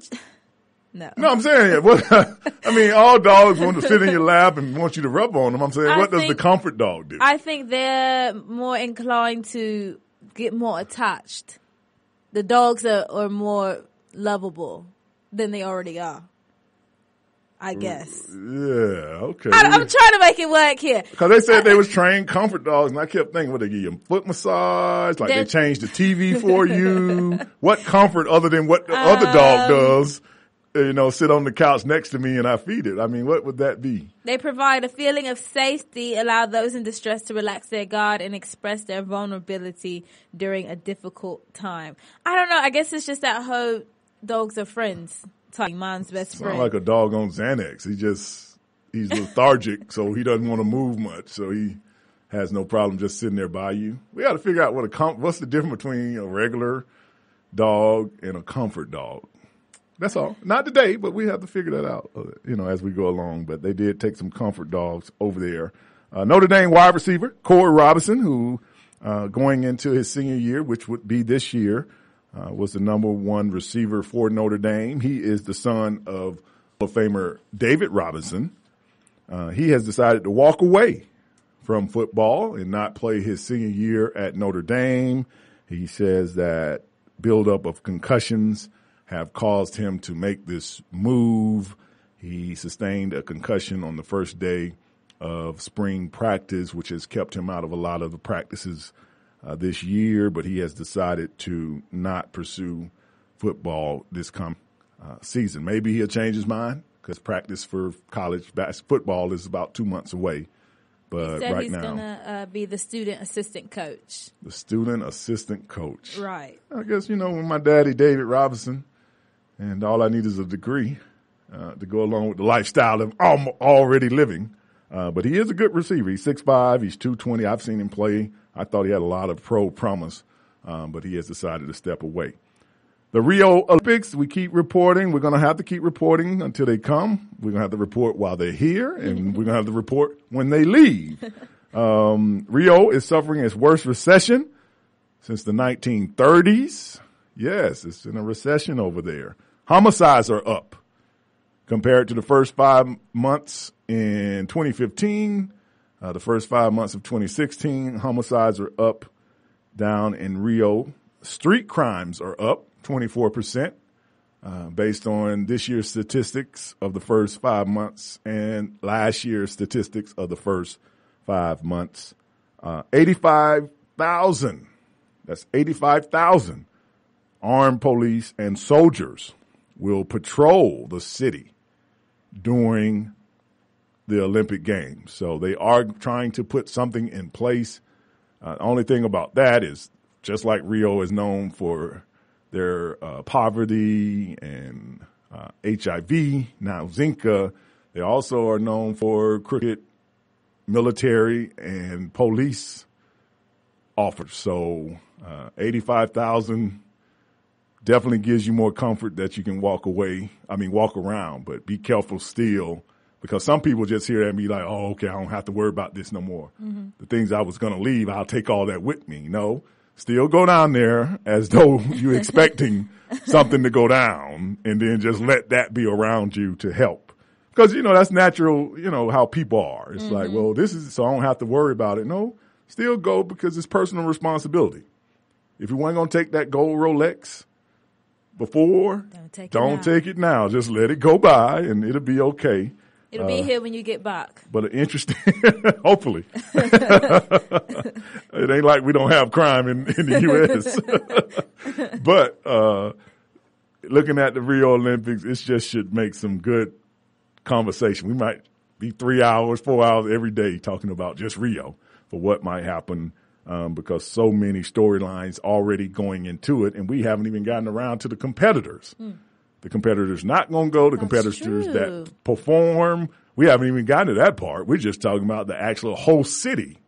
The whole city is all we've been talking about up until this point, because That's our first concern is people in their security, but it should make for a great Olympics. And I think we might have gone through everything here, Chinwei. Let me see. Check it out. You told me about Future because you know I needed to know that. And you told me about Laura and Gloria Govan because I needed to know that. Oh, the Russian athletes. I forgot to tell you that. They're pleading with the IAAF. Sounds like some kind of James Bond movie. But they are the Russian athletes over there are trying to get to Rio. You know, a lot of them have been expelled based on failed drug tests and different things like that. So it's always been Russia and Germany. They've always been like the front runners in steroid for Olympic type events. I'm not surprised. No? No, they just strike me as really hardcore people who just do what they want. So I'm not really surprised. And be damned for it, whatever. I'm going to get on this steroid. I don't care. And if you catch me, you catch me. But if you don't, I'm going to take home the gold. Is that their mentality? I think so. Well, you're talking about a country where they drink their liquor